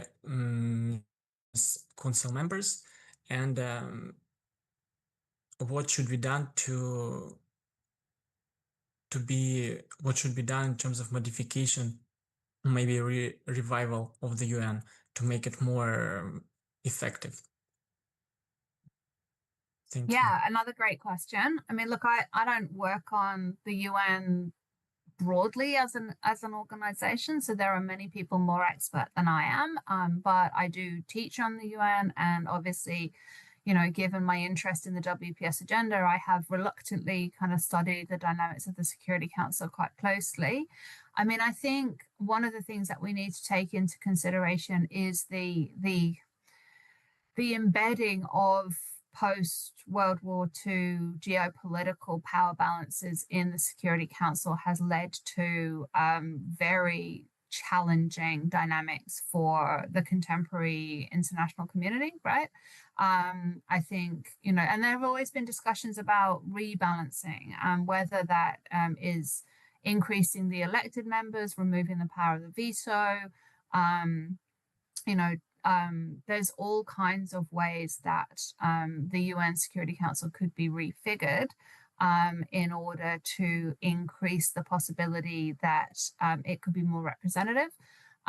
Obviously, at the moment, it concentrates an enormous amount of power in the hands of a very small number of member states, which is profoundly challenging in terms of pursuing some of the agenda items that we might want to pursue. But having said that, even in its current form, and even when the Council is deadlocked on really important issues, it is, I think, important to recognize the normative power that thematic resolutions in particular have in terms of agenda setting in world politics. So even though the Security Council has not, for example, in many cases been able to prevent widespread loss of civilian life, where the Council has been able to make significant and prominent statements on the legitimacy or otherwise of particular forms of violence, I think it does exert a certain kind of normative pressure.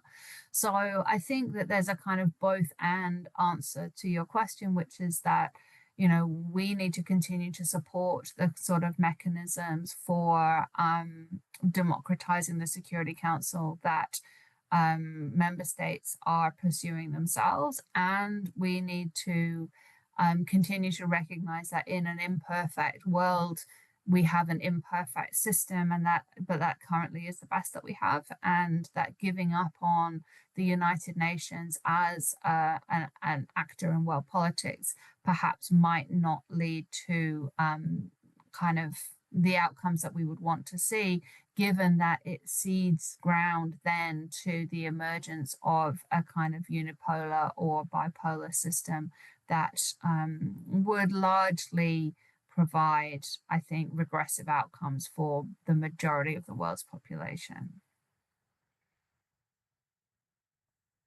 Thank you.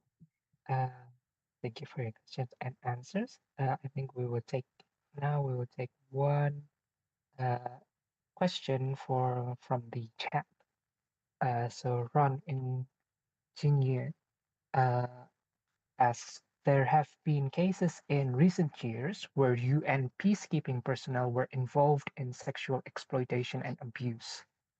With the resolution and reforms that have since been introduced, has the situation improved, and how have these incidents affected communities' trust in UN peacekeepers who act to protect women and ensure their safety?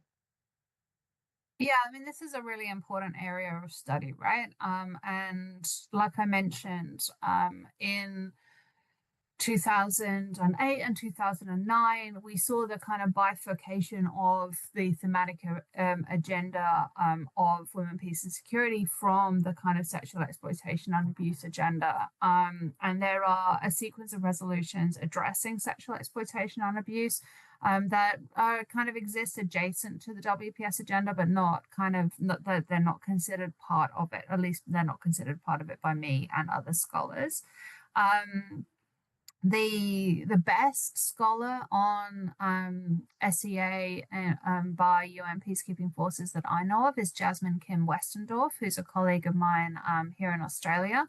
Why don't I put her name in the chat, actually, and then if this is something that you're interested in, you follow up on her work, because it is exceptional, very meticulous, and very interesting indeed.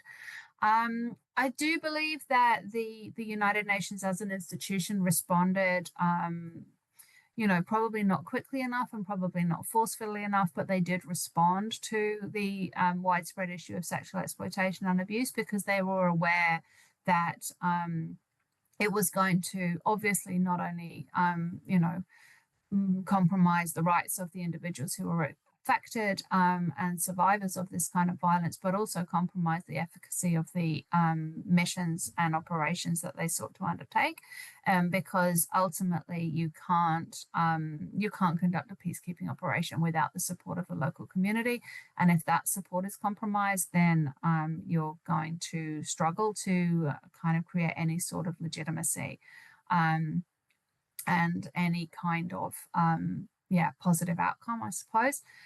So there have been, you know, very significant measures around training of peacekeepers, around the integration of women protection advisors, around the integration of gender advisors, around ensuring that those advisors are positioned kind of close to the center of chain of command and not kind of out on a limb somewhere where, you know, they have no resources and they have no institutional support.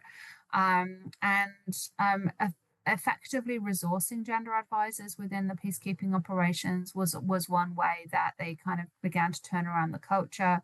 But I also think that, you know, training for peacekeepers and ensuring that peacekeepers and those, you know, in the chain of command and the kind of civilian support teams as well, it does seem to have made a difference. And you know, there's also, as I said, been kind of normative and cultural shifts around the United Nations that I think has had a positive impact. So it's an ongoing problem. It's a very serious issue, but the reorganization of the United Nations and the shift in culture and the normalization of training around these issues, I think has made a difference. Yeah.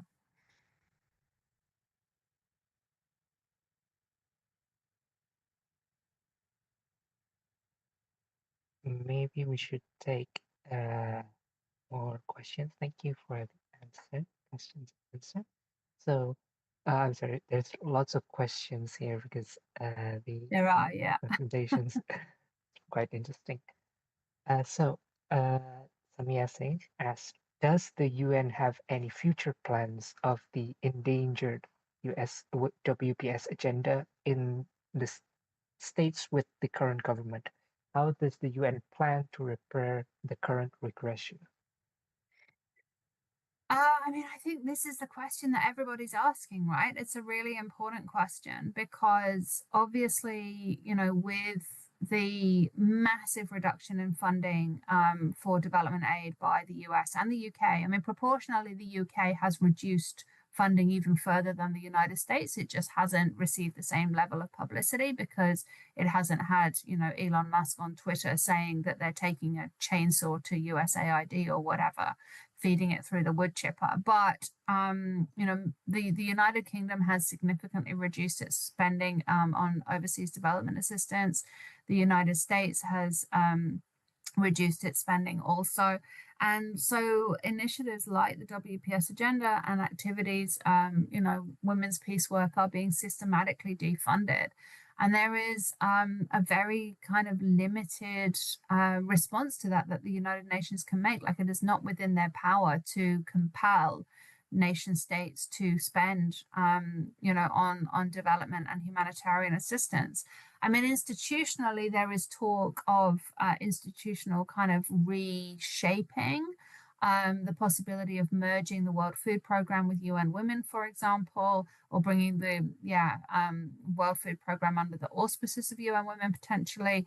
So there's institutional efficiencies that they're considering as ways to kind of reduce UN spending and to enable the continuation of engagement in kind of issues like the WPS agenda. But like, honestly, this is not a good time. Like, everybody is kind of feeling the pinch a bit, and there is a bit of concern around how we're going to see how we're going to continue to hold the line against these kind of forces of resistance. Like, there is a regression happening. Member states are withdrawing their support from WPS, they're withdrawing funding from WPS. And this is not kind of an isolated sort of set of incidences. Like, this is kind of fairly widespread. But we have experienced backlash against women's rights previously. The 1980s, following on from women's liberation in the kind of so-called global north. In the 1970s, there was significant backlash against women's rights, but then that saw the emergence, as I said, in the 1990s, of a focus on the protection of women's rights and the recognition of women's agency in peace building. So, I think it is important also to take a kind of long historical view of these questions and to lean on the expertise that we have from the communities that have been doing this peace work, over very extended periods, and with good effects. So all is not lost. I think we need to hold on to a little bit of hope, even though we recognize that this is a very challenging time. Thank you. So maybe for the last question, or two last questions. So there is a question from Muhammad Arif Rahman. Given the structural constraints you've identified, what is the one strategy you believe is the most effective for bridging the gap between high-level policy commitments and the lived realities of women in conflict-affected regions? This is such a great question, and I particularly appreciate it because it gives me the chance to finish off by talking about something that I think is the kind of the beating heart of the agenda. In my view, the one strategy that is most effective for bridging the kind of high level policy commitments and the lived reality of women in conflict affected settings is listening to the women's civil society organizations that are already doing the peace work in those communities. So, as I said from the very beginning of this presentation, it was women's civil society movements that drove the agenda in the first place.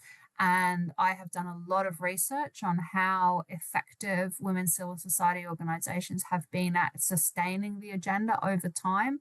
I wrote a book a few years ago with some colleagues about how it is women's civil society labor that has sustained the agenda in so many areas where government funding has been absent or very, very limited. I think that the lived reality of women in conflict affected settings is known to the peace activists that work in those places far better than it is known to any UN bureaucrat or, urban policy official in a national government. And so the women's civil society organizations can serve as that bridge and can function to bring the concerns of women in conflict affected settings to the kind of policy arena and to frame the policy arena in language and vocabularies that women on the ground will understand and be able to apprehend and use to further their own interests and to improve their living conditions.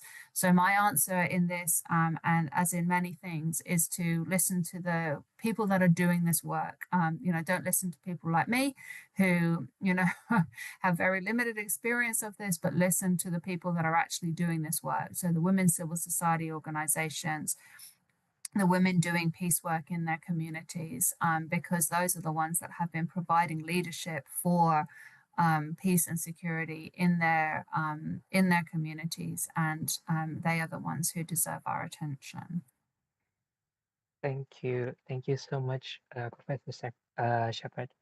So we've unfortunately reached the end of the question and answer session, and the committee has asked me to ask you, Professor Shepherd, whether you would be interested in staying for in this room for the second speaker. There is another speaker from Dr. Nadia, but you are free to join, or you're free also to, for example, to not join as well.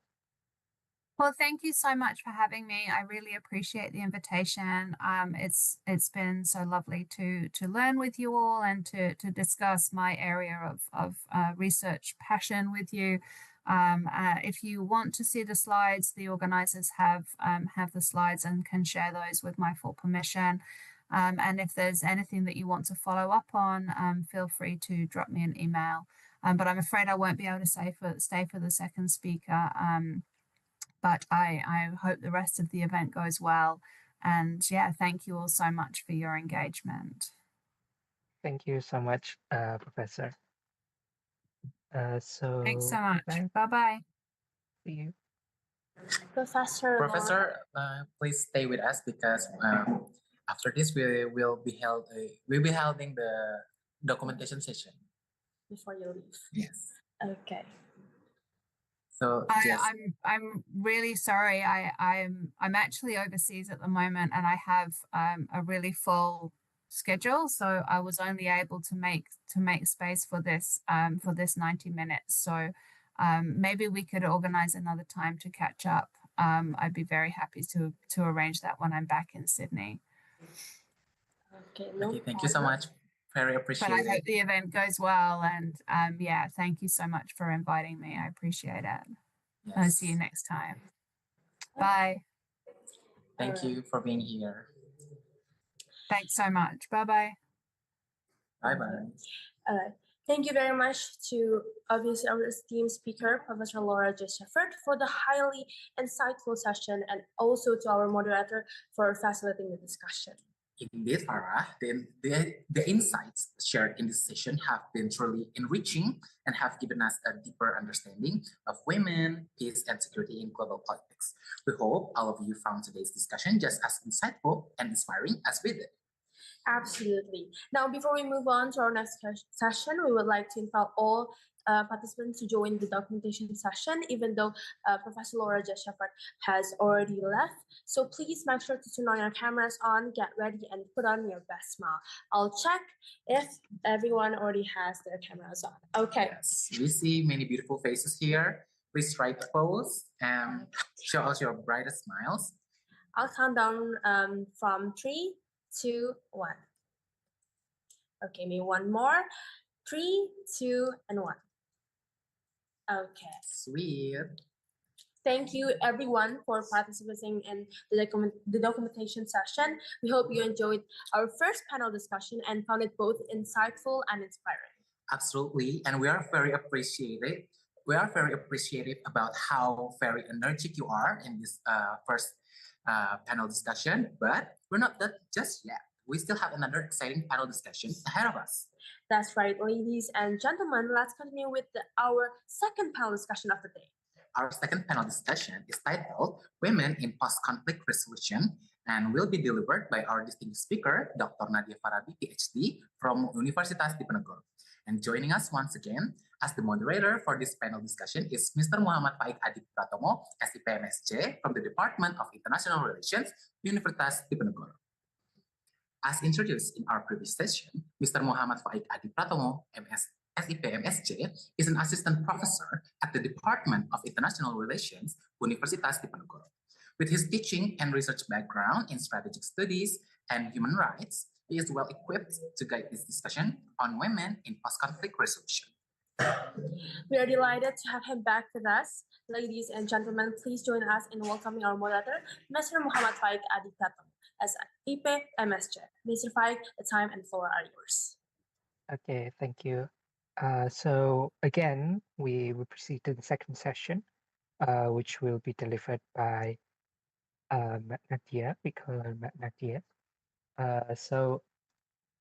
We've already introduced Nadia earlier, but maybe the committee can open again the CV.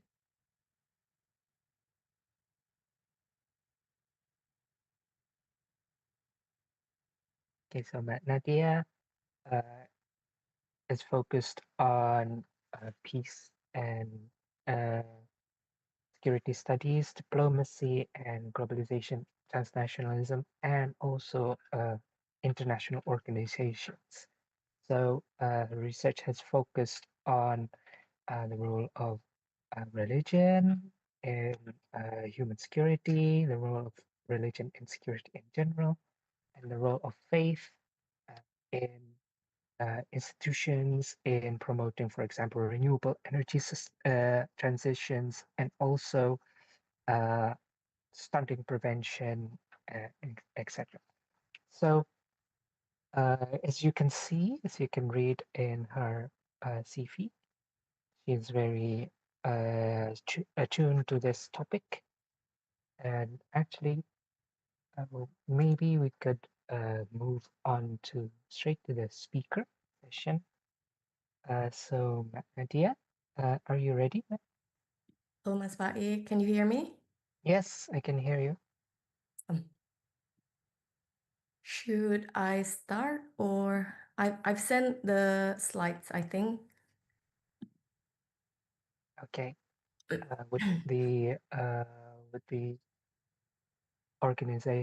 organizers please kindly share the slides? Yes, the PPT is already sent by the comments. Thank you.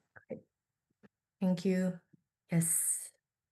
I think we can start from the first one instead. Thank you.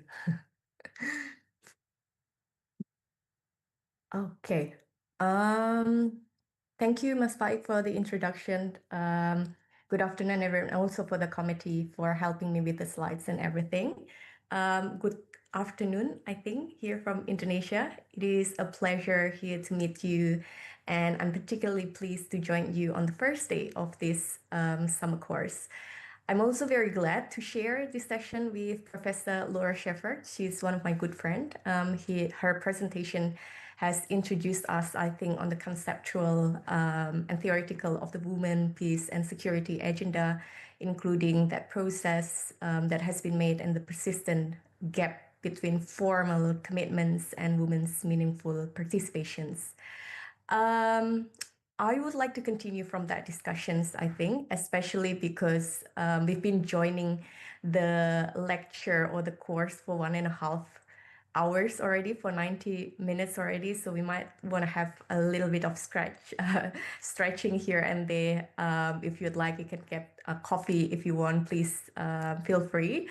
But I would like to continue from that discussion by moving from the global policy level towards the everyday experience of peace after violence.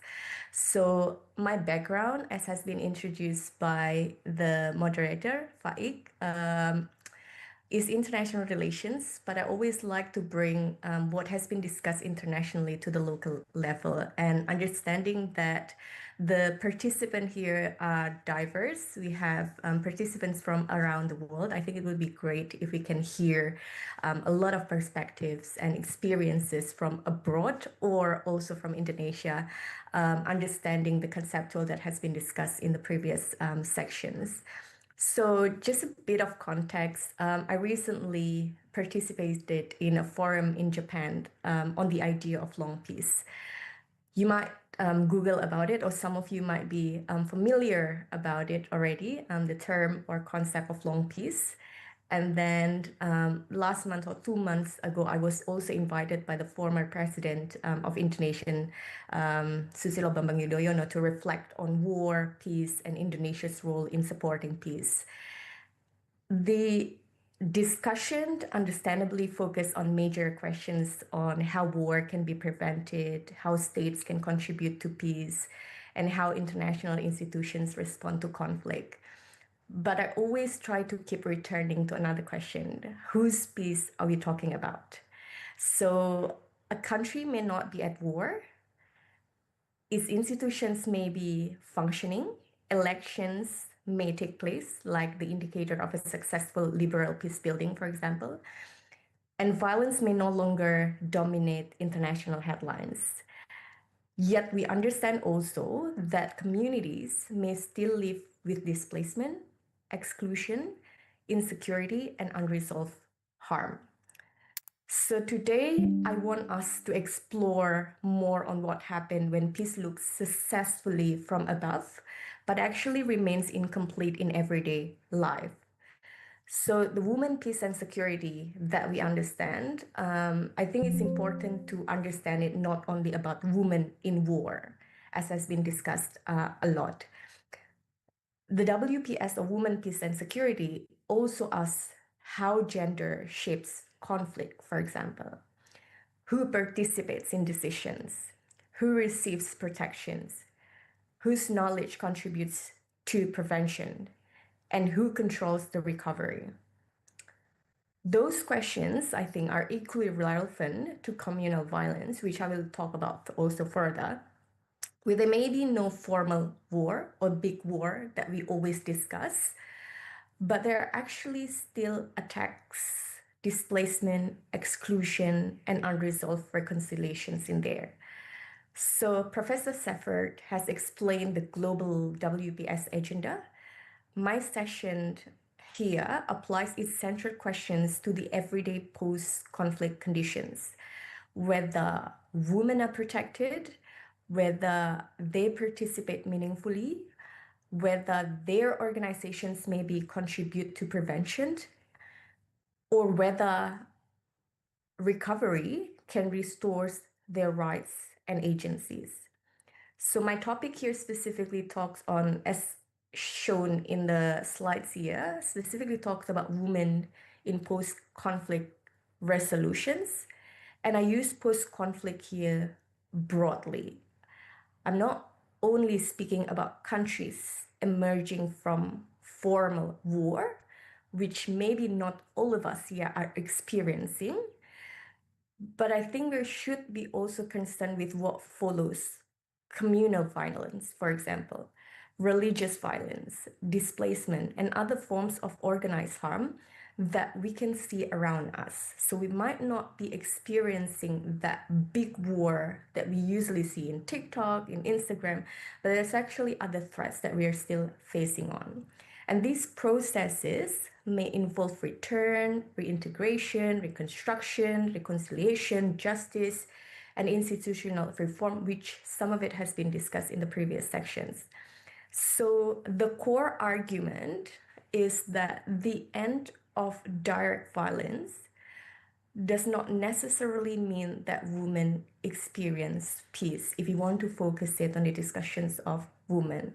So ending the violence itself, and when I talk violence, it means the direct violence, it does not necessarily mean that women experience peace directly. Women may appear in a policy documents, but they actually still remain excluded from decisions. They may sustain families and communities while their work actually remains politically invisible. Or they may receive assistance without having acknowledgement, justice, reparation.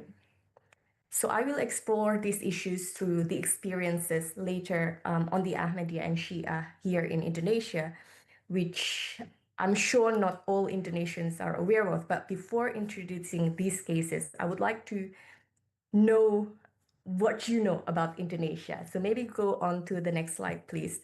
So I have a questions here, especially because I understand that we have a lot of participants from other countries. But those of you who are from Indonesia, of course, you can also share your perspective. Can we please move to the next slide to the committee? Is it me that is not moving or?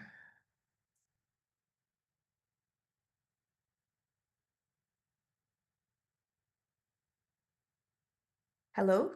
Is it, yeah, okay, I have it. So I have a question here for everyone. When you hear Indonesia, what comes to your mind actually? Maybe we can use the chat box in Zoom. What comes to mind when you hear the word Indonesia? Ethnic diversity, Bali, volcanoes.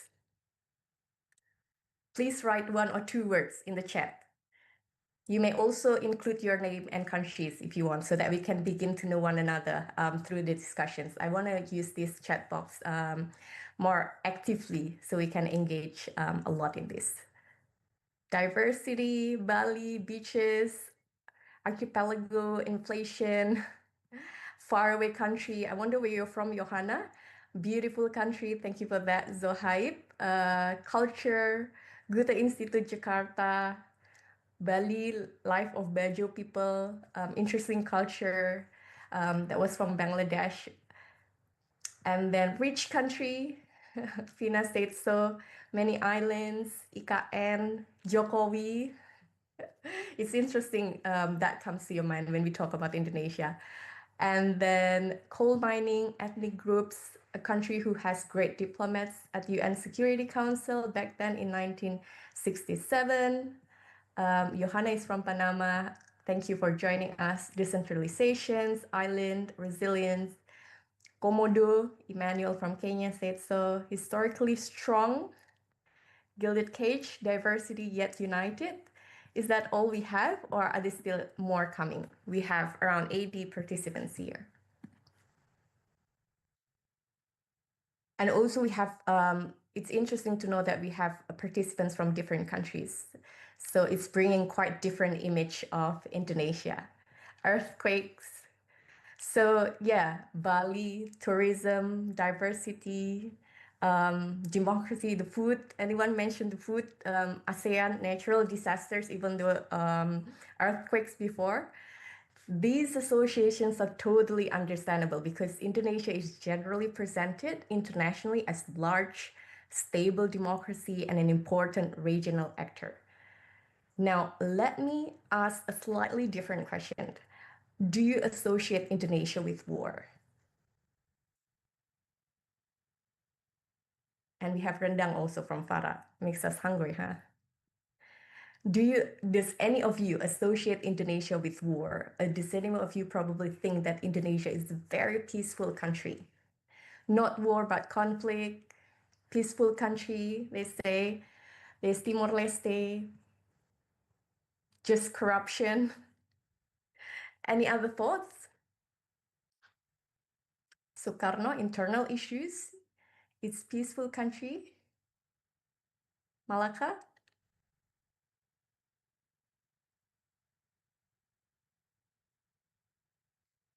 Is there more coming?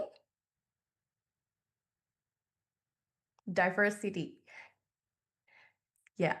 So Indonesia is not normally described as a war zone, right? But I agree with some of the chats that's coming. It has experienced separatist conflict. Some of you who's from Aceh probably could share about the separatist group, or there's a communal violence that some of you probably are still experiencing. There's a religious violence, there's displacement that even Indonesian themselves, sometimes they're not aware of that situations. So we from here can understand that, and probably some of you can also share, especially those who are not from war countries, how some communities actually still continue to experience the consequences of violence long after the conflict itself or the country itself is regarded as peaceful. So that is why looking at the situation post-conflict is important, because sometimes we only focus on the direct violence itself. So we're erasing the direct violence. We try to erase the direct violence without thinking about the sustainable peace itself. So, and probably some of you could share in your own countries, are you safe from war? Or if you're safe from war, is there any other threats that you can discuss? It's related with conflict, related with communal violence, related with separatist conflict. Maybe it's something that is also relevant in your country, not just what we are experiencing here in Indonesia, but also in other countries that is not experiencing war like what we've seen in so many countries recently, but it's actually, we can see communal violence, separatist conflict, like some of you have mentioned, and it's still happening now. So this creates an analytical problem. If there's no longer open fighting, should we automatically conclude that peace has been achieved?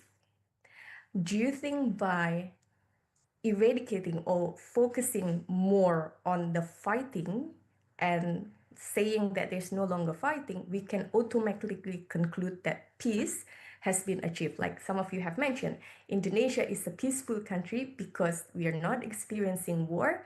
It's very peaceful because there's no that direct violence or there's no open fighting. But what I'm going to share today is the other side of Indonesia, which might also happen in other countries. And you can reflect on your own countries later on. So next, please.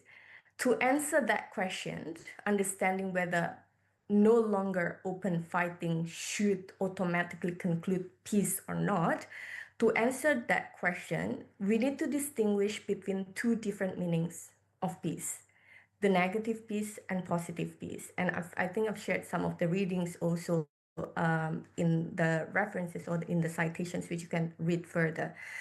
But I think this is where the distinction between negative peace and positive peace becomes useful. So negative peace refers to the absence of direct violence. There's no open fighting, no attack, no visible armed confrontation. So by these measures, many communities may appear peaceful because the violence has stopped. So if you have a look at the picture there, the negative peace only focus on direct violence, and that's why peacekeeping operations usually only focus on direct violence. So sometimes it's unfair to analyze the effectivity of peacekeeping operations looking at whether they're successful in peace building, whether where they're successful in peacemaking, because probably that's not the mandate of the peacekeeping operations, because their aim is to focus on the direct violence itself. But the successful of peacekeeping operations will influence the successful of peace-building operations and peacemaking.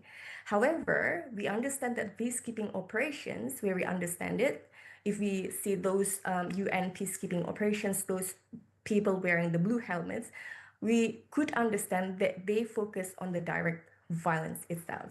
And then that's how we then have peace building, we have peacemaking to focus on what is latent, to focus on what is usually unseen. It is easier to see or to handle, to take care of the direct violence because we know that the violence is there. But it needs extra work to focus on the latent, to what is unseen, but it actually affects the sustainability of the peace itself.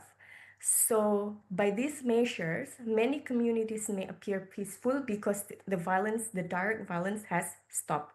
But positive peace asks a different set of questions. If you have a look there in the picture, are people are safe? Are their rights restored? Can they return home?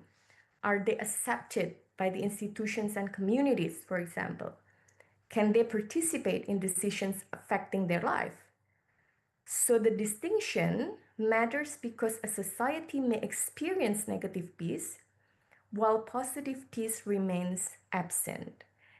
And this is precisely the tension we see in some parts of Indonesia or maybe in your country. So please share it if you can reflect to your own country and say that, yeah, that's actually what happened. My country or my area, my province, my state probably seems to be peaceful, while there's actually some latent aspects that we're not aware of. And this is important for the sustainability of a peace because sustainable peace required direct violence or non-direct violence to be taken care of. The country may be peaceful nationally, but displaced communities may still lack housing. The livelihood, recognition, or self-return is still an issue. Then we cannot say that the country is a peaceful nationally. And the gender question is therefore, if we want to connect it with gender questions, can women experience peace if violence has stopped, but insecurity, displacement, exclusion, or injustice still continue? Can we say that women experiencing peace if they're still experiencing insecurity, if they're still experiencing displacement, exclusions, and so on? So these questions, I think, take us beyond asking whether conflict has ended. It asks what happens after the violence and whether the conditions of peace have actually been built. Next, please. And feel free to raise your hands or ask questions or put anything in the chat box if you need anything to be discussed. So I'm happy to have it that way rather than waiting until the end of the sessions. So if stopping violence is not enough, like focusing on the negative piece and the direct violence is not enough, then post-conflict cannot simply mean the period after fighting ends. So it needs to be understood as a longer process. The first stage is probably the decline of violence. So end of violence, fighting or attacks decline, immediate physical safety, those attacks reduce, producing some immediate physical safety. Those are the focus. But physical safety raises the next question. Can displaced people return? But again, focusing on the return, going home, resettling, housing, land, documents, services, there raises another question. Return involves more than going back geographically. It requires housing, it requires land, it requires documentations, education, healthcare, public services, and so on. So even physical return is not enough, which bring us then to reintegration. Reintegrations means recovering livelihoods, social acceptance, political rights, and a sense of belonging. And then the next stage is reconciliations. Has the harm been acknowledged? Can trust be built? Is there accountability? Have the institutions changed? Only then we can begin to speak of sustainable peace, a condition in which people experience safety, dignity, inclusion, and the ability to shape their future because they're feeling secure. But these stages are rarely linear. A family may return without being accepted. We can see that in so many cases. A community may receive services without acknowledgement. Violence may stop while justice remains unresolved. And this process also affects women differently because women enter post-conflict settings from multiple positions. But what we can see from here is that even after the violence ends, the direct violence ends, there's still lots of homeworks that people need to think of because the end of direct violence does not guarantee that people can return home safely, that they can have a good relationship again with the person who they have fighting before, that they are feeling safe being returned to their houses. Maybe there's still stigma that they are threatening and that they're actually not safe of returning home because it can trigger another conflict also. So there's still so many homeworks that we need to focus on even after the violence. Or even when there is an agreement of peace, it does not guarantee that sustainable peace will be achieved because in the agreement of peace, sometimes there's limits. There's some people who are not being involved. Are women involved in there? Is there anything, is everything covered in the peace agreement? Is it covering the return process? Does it covers about reintegration process? Does it cover reconciliation process? Or is it just talking about the end of violence? If it's just talking about the end of violence, which means the direct violence, maybe there are still small things can create another conflict because the sustainable of peace is not the main purpose of the peace agreements itself. Next one, please. So the previous slides that we've discussed, it shows that post-conflict recovery involves many different tasks, right? It's not just about ending the direct violence, but also making sure that the people are accepted in the community, the combatants, those involved in conflict, the displaced persons. It's so many tasks. And women participate in these processes from multiple and overlapping positions. If we want to focus our discussions in women, they may be survivors of violence. They may be former combatants. They may be displaced person, carers, for example, household providers. But at the same time, we can see them also, these women, they may act as organizers. They may act as mediators. They may act as political actors or even peace builders. These are not separate identities. The same woman may be a survivor, provider, organizer, and political actor at the same time. But this matters because post-conflict institutions often recognize only selected roles. So we're understanding them probably as a mediators or as a displaced persons only, while actually these women can play several roles that is important in the conflict itself. So they may recognize women as victims in need of assistance, but sometimes fail to recognize them as decision makers.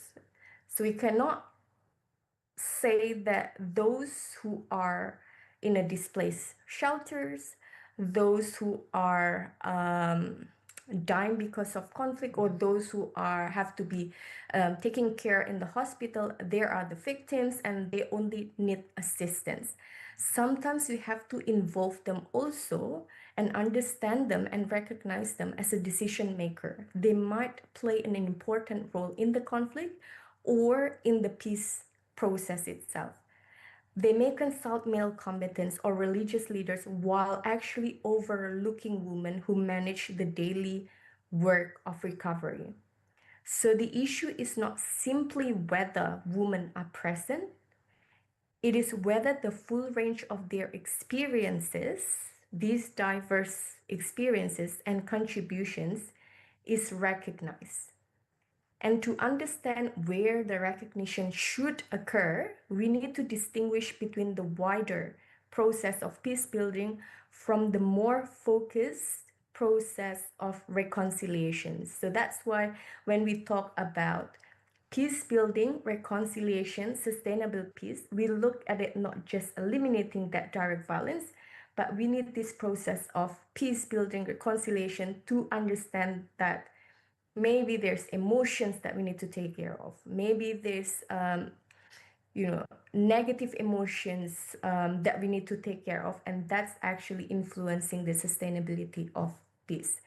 Before I move on to the next slide, there's an interesting reflections here from Ron. I don't know how I have to call you. Please correct me, but there's one person here saying, interesting perspective, Malaysia is currently experiencing growing social tensions related to the increasing presence of Rohingya communities. This situation is slowly highlighting positive peace, which focuses not only on preventing conflict, but also on addressing discrimination, promoting understanding, and creating conditions for peaceful coexistence towards the Rohingya communities.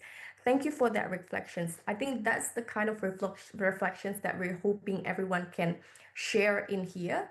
So our understanding of WPS is not just in the war zone itself, but there are also issues in the societies that WPS can be used as a point of view and make us aware that there are also issues that we should be concerned of. Adding to the discussions that Laura have briefly explained before. So can we please move on to the next sessions? Ron, thank you for sharing that. And same issue here and situations facing in Bangladesh, but it is worth right here, which is a growing concern for us. Thank you for sharing that, and that everyone is aware of their own country. And we can understand that even if it's not in a war zone, we are actually not safe here, or we're not in a peaceful situations yet, or we cannot say that our country is peaceful already.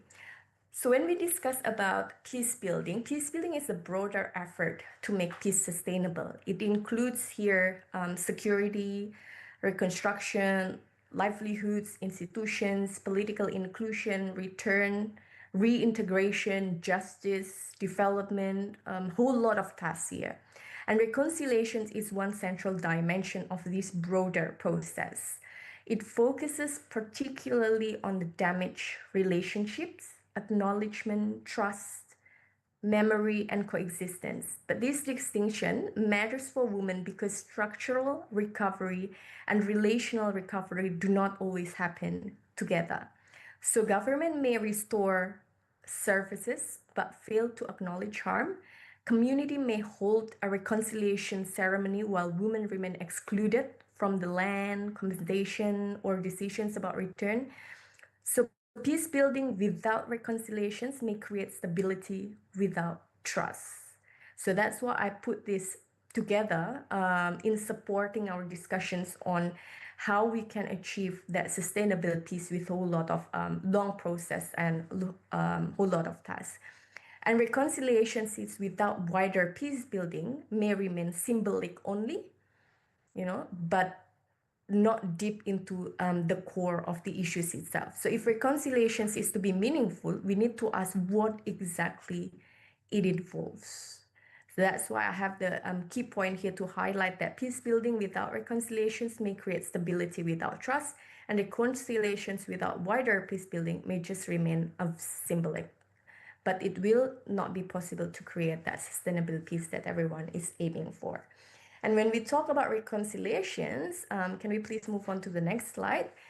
Reconciliation can be examined through four connected dimensions. The relational dimension, which concerns of trust, safety, and everyday coexistence.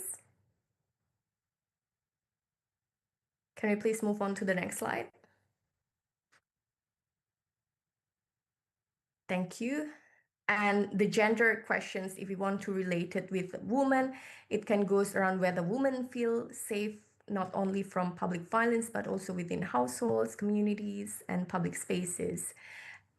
And we should also concerns of institutional dimensions, which concerns, I write it here, laws, public services, security institutions, governance. And then here we ask whether women can influence decisions rather than being consulted only after decisions have been made.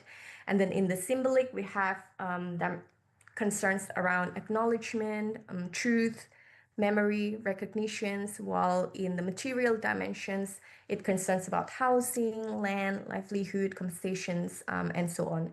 So these reconciliations is incomplete if only one of these dimensions is addressed. It's a whole lot of four dimensions of reconciliations. And a declaration of harmony means little if families remain displaced. That's an example. So it's a holistic process. That's why when we talk about peace building, when we talk about reconciliations, there's so many things that we have to look at, making sure that we look at it holistically, making sure that we're looking at it not just particularly on an issue of religion, for example, not an issue as economic, but we're looking at it from a whole lot of perspective just to make sure that peace building is successful. So assistance can be insufficient if the violation itself is denied. So I think this framework is important in giving us a way to examine what peace looks like in Indonesia beyond the national image of stability. And why do I have to focus on Indonesia? So then this summer course can give a context and introducing also about Indonesia, while others can share about their own countries. So I move to Indonesia context in the next 20 minutes. I hope we can focus on that, and then we can have a little bit. I would love to hear about your country, your reflections of your countries, maybe if you may. But I want to share about what's happening in Indonesia, from armed conflict to everyday insecurity. Can we move next, please? We can now return, I think, to the question raised at the beginning, which I mentioned earlier. If Indonesia is not generally perceived as a war zone, where do we find post-conflict conditions, right? Because that's the topic of today's lecture or course. I've mentioned, and some of you have mentioned, that Indonesia has experienced separatist conflict in Aceh, communal violence in Maluku, Poso, and violence directed at religious minorities communities. Some of these conflicts has been followed by major peace processes, but peace is not experienced uniformly.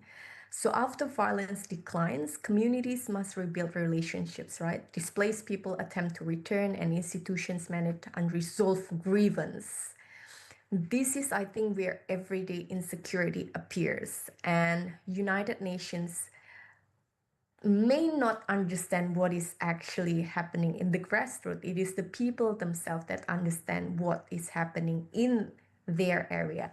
So this is where everyday insecurity appears, but they can also involve themselves in creating that security. There's so many insecurity that we can see, right? Protected displacement, restricted access to housing, stigma of the people, the separatist group, for example, the combatant, for example, unequal recognition, and uncertainty about citizenship and belonging. So Indonesia, I think, helps us move away from a very simple choice between war and peace. Peace may exist nationally while remaining incomplete within particular communities. So I would like to discuss two cases here, and please let me know those are from Indonesia. Are you familiar with this case or not? Can we please move to the next slide? Do we have participant from East Java and from Lombok?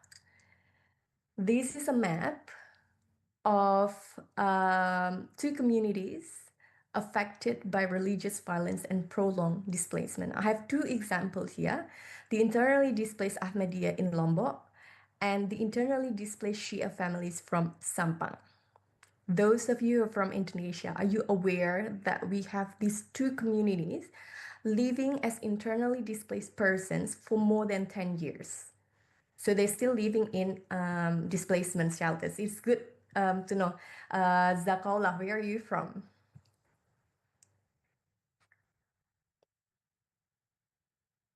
Any other people knows about these issues? You're from Malaysia. Wow, thank you. Anyone else? Have you read the news about these two groups who have been experiencing violence and they have to live in displacement shelters for more than 10 years? They're still living in displacement shelters until now. So these are the two communities affected. Okay, yes. No surprise, Raisha. Some of you have heard, some of you haven't, but that's actually the picture of these issues. Not everyone is aware of these two communities affected by religious violence and prolonged displacement. And even though my background is international relations, I like to bring that discussions of international relations to see what is actually happening in the grassroots. So it's great to know that some of you are aware of this, but if you're not aware of this, this is something that can help us to understand a peaceful or understanding about sustainable peace itself. These two communities are affected by religious violence and prolonged displacements. So the immediate attacks occurred at particular moments, but the consequences continued for years. Families lost homes, property, livelihoods, neighbor relations, secure sense of belonging, their jobs. Some remain in accommodation originally intended to be temporary. These cases therefore raises the questions that directly connects to our earlier discussions of positive peace. If people are no longer being attacked, but cannot safely return or rebuild their life, has peace actually been achieved? So we can say that they're no longer experiencing attack anymore. They're no longer experiencing direct violence. But understanding that they're still living in a displacement shelters and that they cannot return and rebuild their lives, can we say that peace actually been achieved? So the long durations of these cases becomes visible in the way they continue to appear in a public reporting. If you can see the next slide, please. These are the reports that were published at different times by different media organizations, showing that the problem did not end when the immediate violence stopped. So questions of shelter, schooling, livelihood, citizenships, and etc. This also shows one limitations of public attentions, that not all of us are aware of these issues and let them live in the displacement shelters as if putting them in the displacement shelters will make them live peacefully. So violence attracts media coverage because it is dramatic and visible, but when there's no direct violence, it stops. So long-term displacement is quieter because people think that, oh, they're safe in the displacement shelter, let them just live there. Is that the kind of peace that we're looking for? Is that the kind of peace that we're discussing? So it unfolds through daily difficulties that are less likely to remain in the news. For women, those daily difficulties may include caring for children, securing education, maintaining access to services, obtaining documentations, and managing uncertainty. I could share with you more because I've talked with these people and they share their struggles to us. But to understand why return remained difficult, I probably explain a little bit about what happened to these people and why are they staying in the displacement shelter. So next slide, please. In the next slide, the difficulties facing these communities were not produced by displacement alone. So we understand about the construction of heresy, or if some of Indonesian here, kita sebutnya sesat gitu ya. So there is that claim of heretical. So these people are not just being considered as different or deviant or different from the orthodoxy and heterodoxy, but these people is often understood and as an objective theological category when we talk about heresy. But there are three things that I want to emphasize here. Heresy is only intended for those who are part of particular religion. So Christian wouldn't claim Muslims as heretic. Muslim wouldn't say Christian as heretic, but within Muslim themselves, they might be the one that claim other Muslims as heretic, or between Christian themselves, between Buddha themselves, Hindu, and so on. So it's more like an intra religion. The second one, when we talk about heresy, is that it is constructed within some orthodoxy. So if there's no orthodoxy, there's no heterodoxy, there's no heresy. So there's only heterodoxy and there's heresy if there is orthodoxy. So we define orthodoxy first and then come heterodoxy and heresy. The third thing is it only exists if an authority chooses to declare its existence. So if there's no authority that define these people as heretics, define these people as sesat, define this theology as heresy, heretical, then there's not going to be heresy. So it is constructed, basically. The next slide, please. In the case of Indonesia, these Ahmadiyya and Shia is considered as heretical because it is within Islam themselves. So the Ahmadiyya claim themselves as part of Islam. Shia is also part of Islam. So the first definitions is stick, right? It is within religion. The second one is there's the orthodoxy. In Indonesian context, the orthodox is the Sunni. So we can define who is heterodox, who is heretical, once we can define who is the orthodox or the orthodoxy. And in this case, in the case of Indonesia, the orthodoxy, we can define it as Sunni. And the third one is we will not define them as sesat, we will not define them as heretical or heresy if there's no religious authority that define it that way. So if there's a religious authority or if there's any authority that defines them as heretical, then people will follow that claim. So that is the basis, that is the foundations of this of construction, the stigma in the people. They will say that the Ahmadiyya is sesat, they will say that the Ahmadiyya is heretical, they will say that the Shia is heretical because there is a claim from religious authority that define it that way.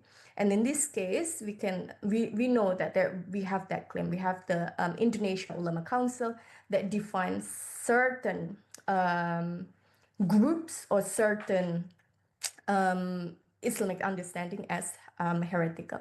So this is the case where then some Muslims then did violence because they feel like it is all right, it is okay to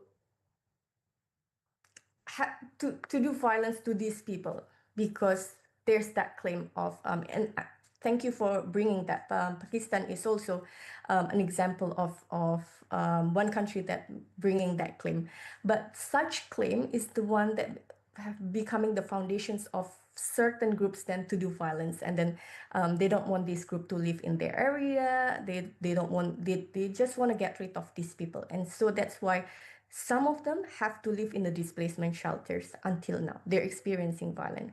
So what is the solutions of the state usually? The solutions is convert to the Orthodox. Convert and be part of the Orthodox. Be part of the Sunni Muslims. Then you can live peacefully. But if they don't want to do that, then they have to agree to be away from their area. So this is an issue that we're still facing in Indonesia. But what happened is in 2020, 2021, some of the Shia groups who is in a displacement shelter, they actually agree to convert to Sunni Muslims, part of the Sunni Muslim, expecting that when they return, when they convert to Sunni Muslims, then they can live peacefully, they can go back to their city, they can live peacefully without violence and so on. But what happened is, even though they convert to Sunni Muslims, they're still being rejected by the society. So this is the core when we talk about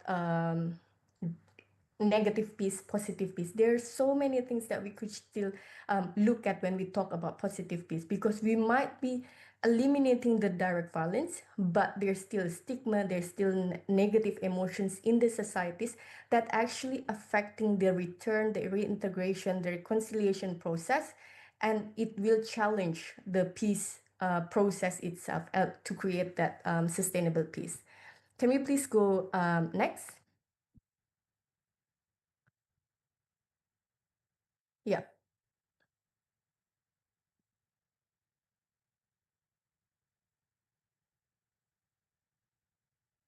Yeah, I've read a lot in the chat box. I will go back to that. I see I only have 10 minutes to cover everything, but I'll go back to the chat box after this. But thank you so much for engaging in the discussions. But that's something that is happening in Indonesia, a country that we think is peaceful, but actually in the local level, there's so many things that we still have to work for, right? The religious minorities displacement. And that's actually related to the topic that we're discussing today on women, peace, and security. So it's not just about the war itself, but it's actually about the issues, conflicts that is happening around us, and women can take involved in there.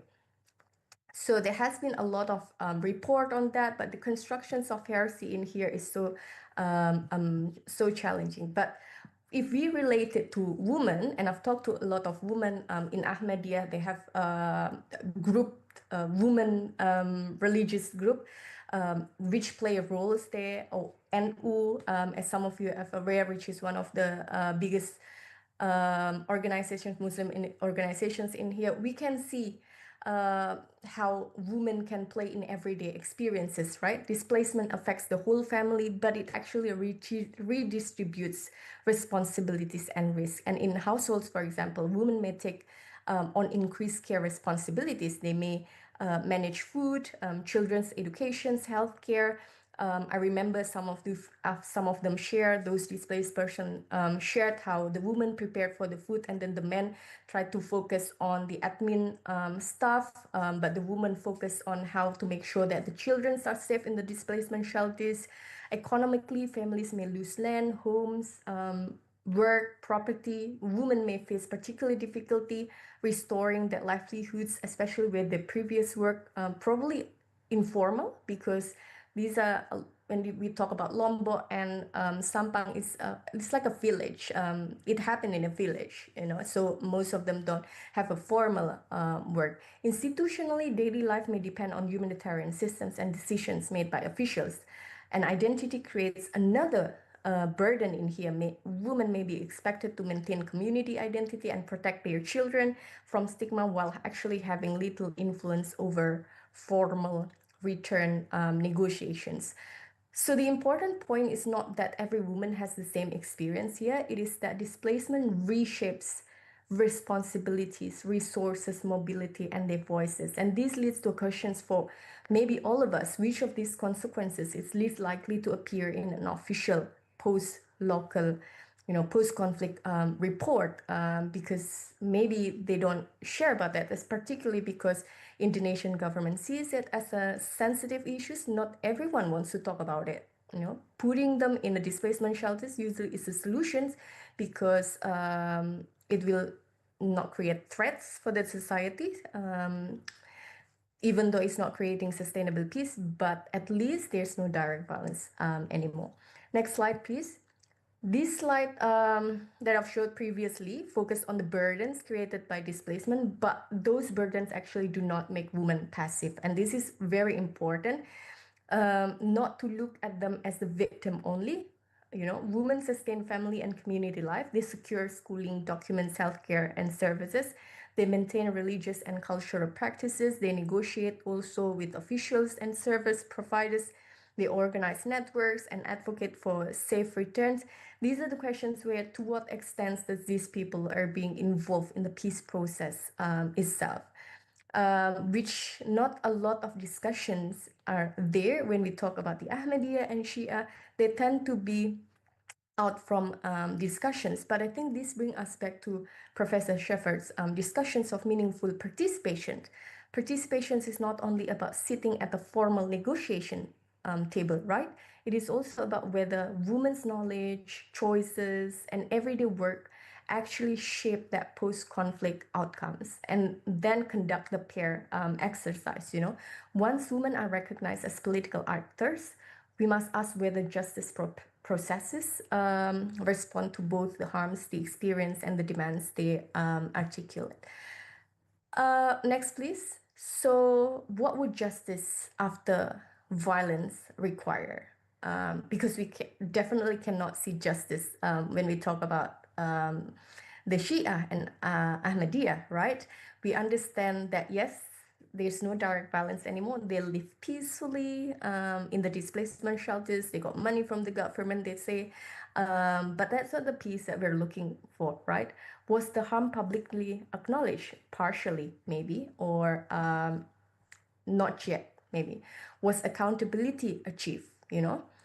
Were remedies provided? Were women involved in defining justice and return? Was return safe and voluntarily, or is it like, as I said before, do they have to convert to the Orthodox first to be part of Sunni and then they can return home? Were discriminatory practices changed? Were guarantees of non-recurrence established?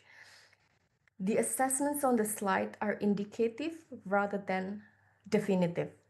Some of the questions that I have here, just to know that positive peace is a whole lot of tasks. But I think they reveal the gap between the decline of violence and achievement of justice. And they also explain why providing assistance does not necessarily resolve the harm. Because that's what we usually understand, right? Okay, just put them in the displacement shelters. They will live peacefully. Just make them away from their opponents. Just don't make them close to one another. So that's the practical solutions that actually not creating the sustainable peace that we're actually focusing on. And the conclusions of this,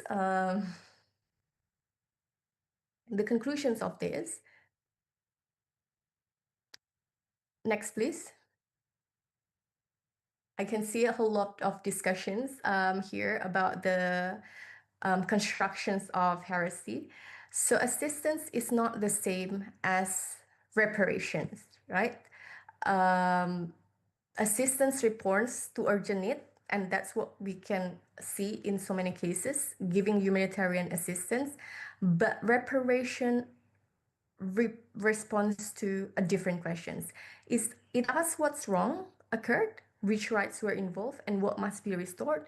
A family may receive shelter without acknowledgement of why it was displaced. A child may receive education while family's right to return remains unresolved. And we can see that in the case of Muhammadiyah. I'm happy to share about these cases. But these distinctions bring us back to the central questions. What kind of peace is actually being built? Is it temporarily peace? Is it just a negative peace? Is it just eliminating the direct violence? Or is it actually trying to create that sustainable peace we're looking for?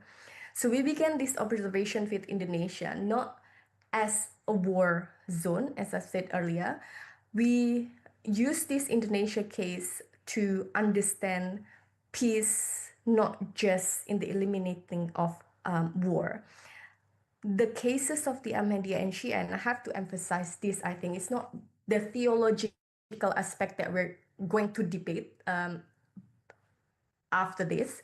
So it's not the religious difference that we're talking about, but what I can share from the case of the Ahmadiyya and Shia is actually how we tend to focus on the eliminations of direct violence without looking at other factors that actually is also important for the peace process. So the end of violence, we understand that it is not necessarily restore peace. Women can also occupy overlapping positions, like I've said, in survivors, providers, organizers, and so on. And they can actually work as part of peace building processes. It's important to involve them and not look at them only as the victims, but they also play an important role in the peace building process. So this returns me to the questions that we have earlier. Whose peace are we describing? States may assess peace from above through stability, institutions, and the absence of war. These tasks ask us, these cases ask us to assess peace from below, from what is happening in the grassroots, through shelters, through households, through schools, through local bureaucracies, minorities, communities, women's everyday lives. So I might probably leave you with one final question. Can reconciliations be meaningful if women are expected to adapt to peace but cannot define its terms? So I'll end up the discussions there while reading at the chat box. Thank you. I'll return it to Mas Faik. Okay, thank you, Nadia. So we will shortly begin with the questions. So we have quite a few questions here, and of course, everyone is free to raise their hands. Questions. We have we'll take questions from the raised hands first, actually. So Nadia S. Suprianto, please ask your question. First of all, I would love to say thank you, Nadia. We have the same name. It's Nadia. And it was a really great and inspiring explanation from you.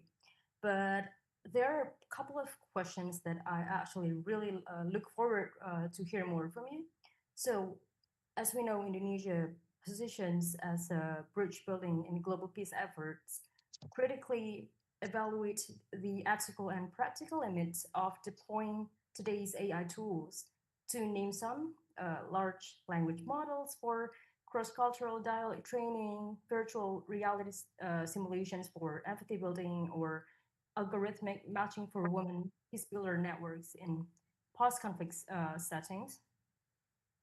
To what extent can Indonesia credibly promote in a really wise way these technological approaches, and what exact evaluation frameworks must it develop to determine whether such technological integration truly advance women's networks in peace processes for traditional elite diplomacy and soft power projection, knowing that these issues is directly linked to SDG schools number 16, which is peace, justice, and strong institutions. And perhaps a really quick question also. Since we know Indonesia is part of BOP, Board of Peace, our foreign ministry have a different approach from previous ministries, and there are a bunch of pro and cons among international relations experts in Indonesia, such as our former diplomats, along with the turbulency of geopolitical situation, both economically and politically. What do you think would be the best approach that our government can do to still be strategic on promoting justice, be really firm on our nation pillars, which is to promote positive peace, despite all of these challenges I've mentioned before? Thank you so much, Liz.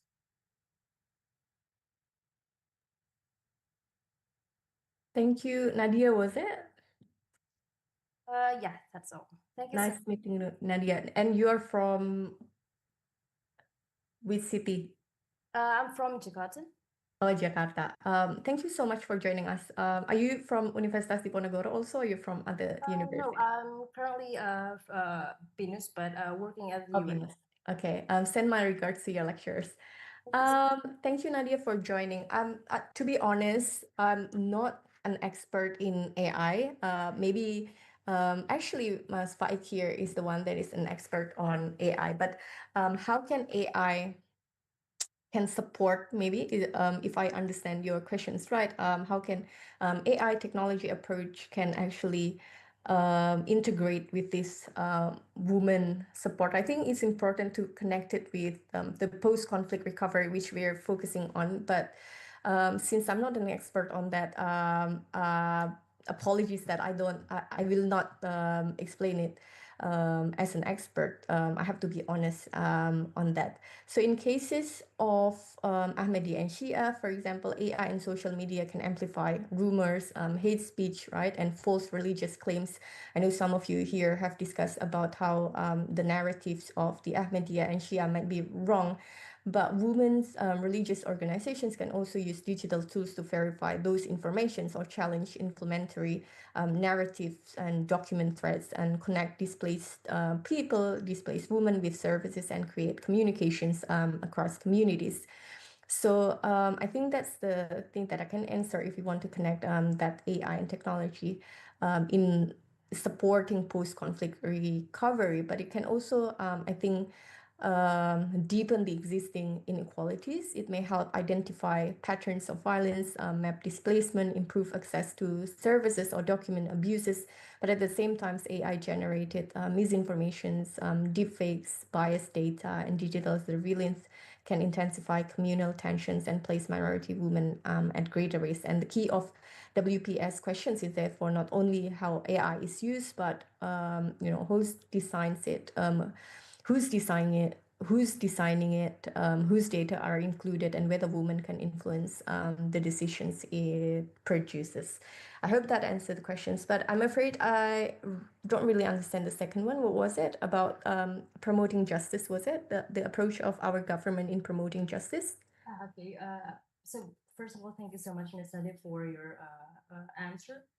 Actually, the second question is I'm kind of like really want to know. We know that now Indonesia is part of BOP, which is going to really shift the government approach in diplomacy in the global stage. And we know that our foreign ministry have a different approach also from previous ministries in international stage, especially at the UN.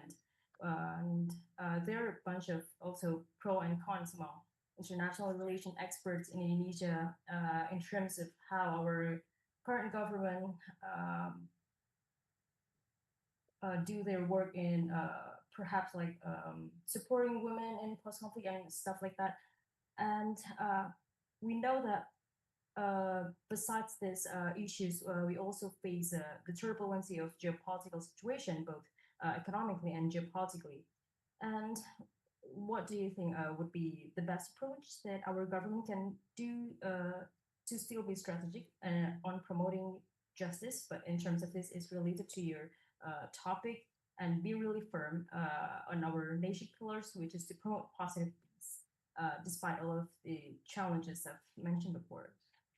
Oh, thank you for clarifying that. I think the important thing is for the government to promote justice through a combination of acknowledgement. I think that's still a failure in some aspect when you talk about justice here in Indonesia, because it's really hard for our government to acknowledge the justice. We understand the 1998, for example, or the religious violence that experiencing by these religious communities, for example. It's kind of hard for the government to acknowledge that. But to promote justice, I think it's a combination of acknowledgement, accountability, reparations, institutional reform, the one that I mentioned, I think part of it, and participation. So it should publicly recognize the harm. I think it's important for our government to recognize the harm, investigate the violence fairly, restore in the case of Ahmadiyya, Shia, or the internal issues that we're still focusing still a lot of homeworks. They restore housing, documentations, livelihood services, and ensure that a return is safe and voluntarily. It should also, I think, involve affected women directly in decision rather than consulting only, male religious or community leaders, but involving women also. So I think in this sense, justice is weakened when government defines success only as the absence of renewed violence. A more meaningful approach, I think, is ask whether rights have been restored, whether women can influence decisions, and whether the institutions that enable exclusions actually have changed. So from the women, peace, and security perspective that we're discussing in the past 2.5 hours, I think government should move beyond protecting women as vulnerable groups and recognize them as decision makers in prevention, reconciliations, recovery, and institutional reforms, which Laura have discussed previously. So government promotes justice is not just by stopping the violence, but acknowledging the harm, the restoring rights. And I think that's still an issue with our governments to say. I hope that answers the questions, Nadia. Thank you for raising that. Thank you so much, Ms. Nadia. Okay, thank you, Nadia. We will now move on to one of the questions in the chat. So, we will have the first question, which was from Zoe. Why is it important to include women in rebuilding peace after conflicts and war? That is the first question. And the second question is, what are the biggest challenges women face when participating in post-conflict recovery and peace building around the world? Those are the questions that have been asked. Okay, I'll answer the first one. So I think it's not just a woman. When we talk about peace building and reconciliations, thank you. Was it Zahib who is asking, raising that questions before in the chat box? Yes, so hi. Zohaib, yes. Thank you for the questions. I think it's important to include women in rebuilding peace after the conflicts, or in this whole context is war, because probably not just women. So when we talk about sustainable peace, when we talk about the positive peace, we try to involve everyone who is affected and influencing the conflict and peace processes. But in this context, why is it important to focus on women? Because it is usually the woman itself that is being not too many discussions in that area, while they actually played an important role in the peace process. Like, for example, when I talk with those people in the displacement shelters, or when I talk about Ahmadiyya and Shia, there hasn't been a lot of discussions talking about the roles of women, because in Ahmadiyya, we understand that there is this women organization, specifically Lajnah or something, if I'm not mistaken. And then in NU, for example, or the Nahdlatul Ulama, which is one of the biggest religious organizations, we also have what do we call it? The women organizations, Fatayat, for example. And then in Muhammadiyah, we have Aisyah.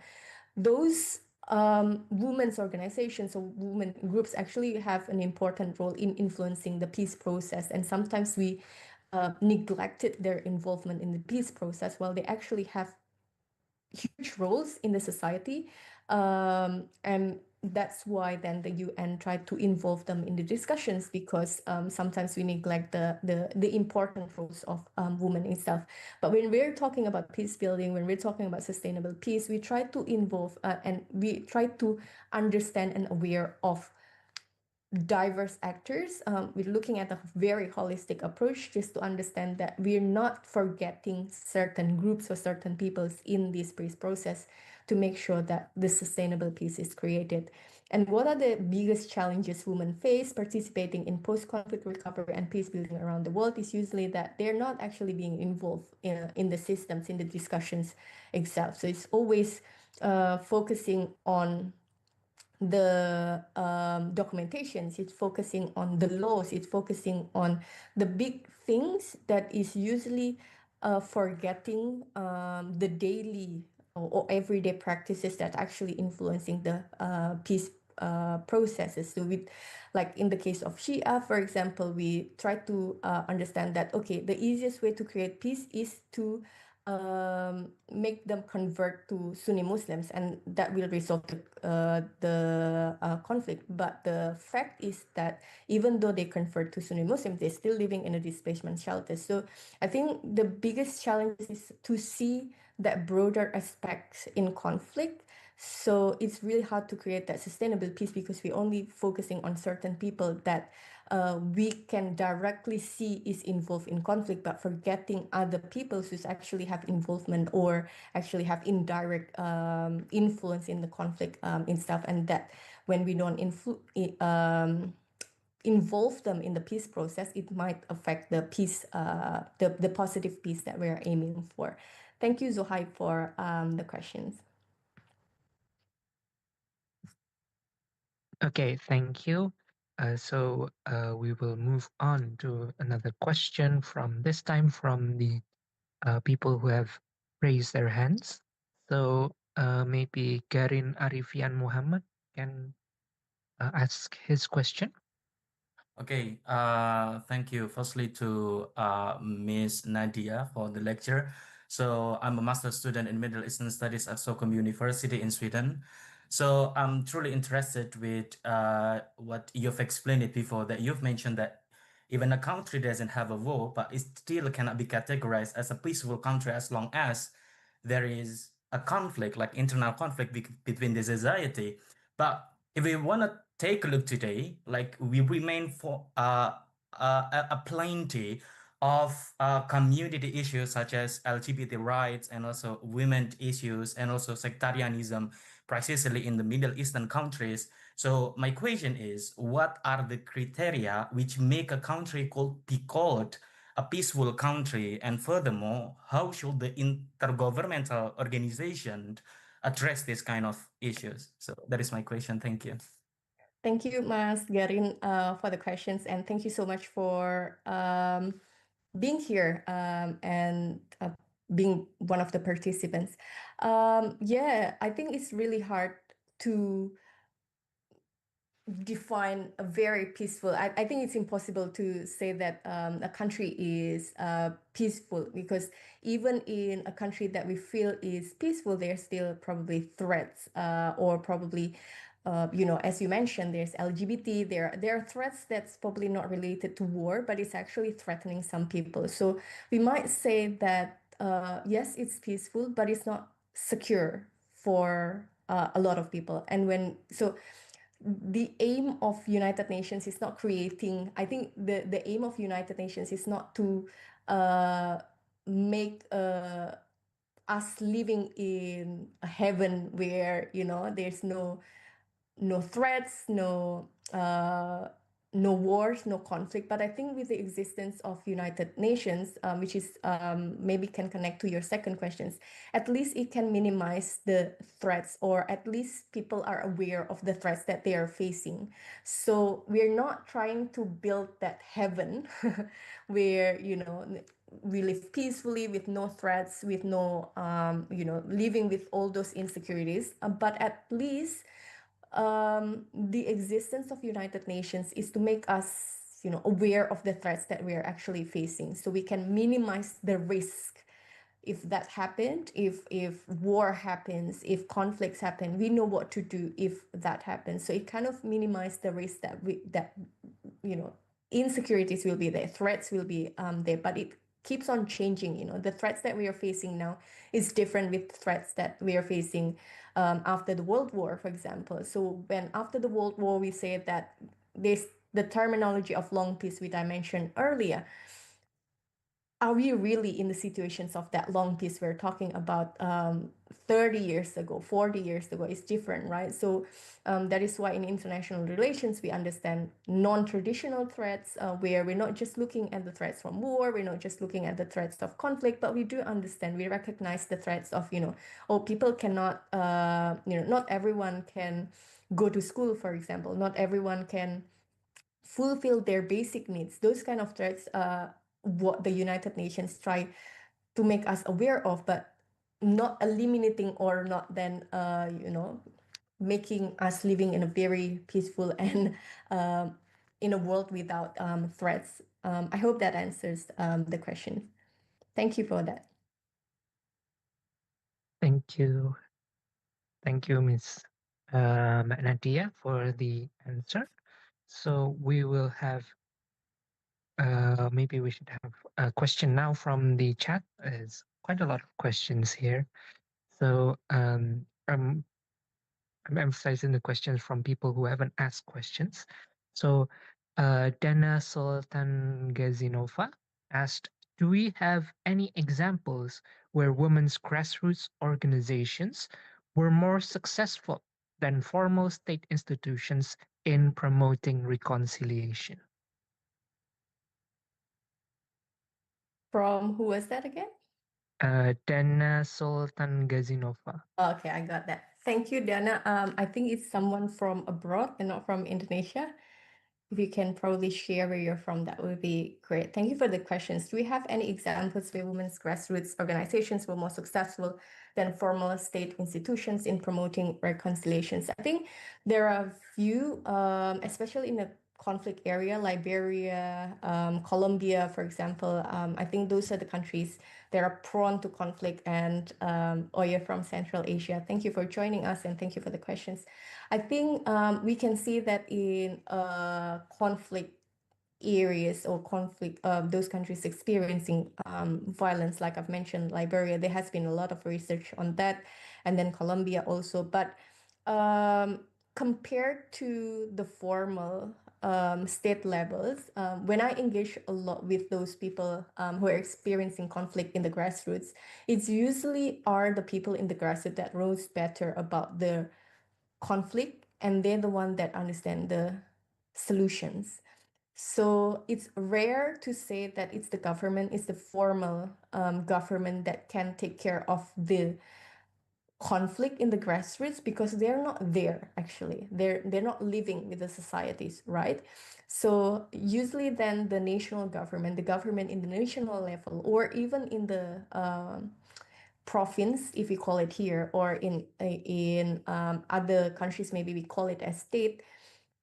Those government usually work with the organizations, small organizations, whether that's women organizations, whether that NGO organizations in the local area, because they're the one that understand the conflict more than the national government. So basically, the national government is just listening to what is being analyzed in the grassroots levels, but to say that the government know more than the people themselves, I think it's rare, because they're not there.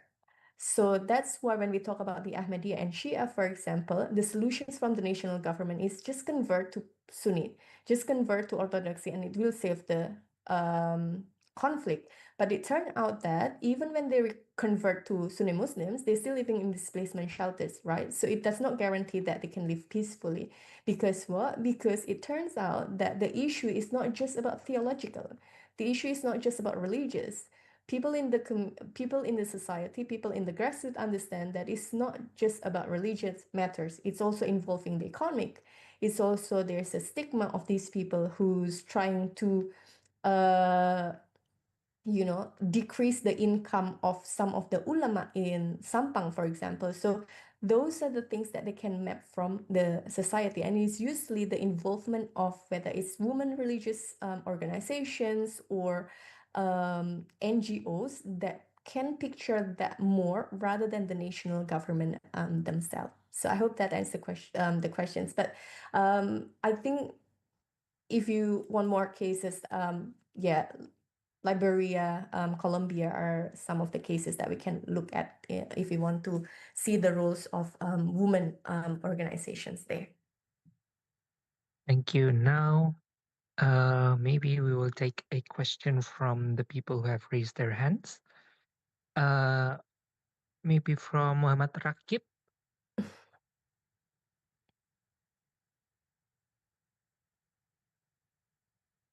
Muhammad Rakib.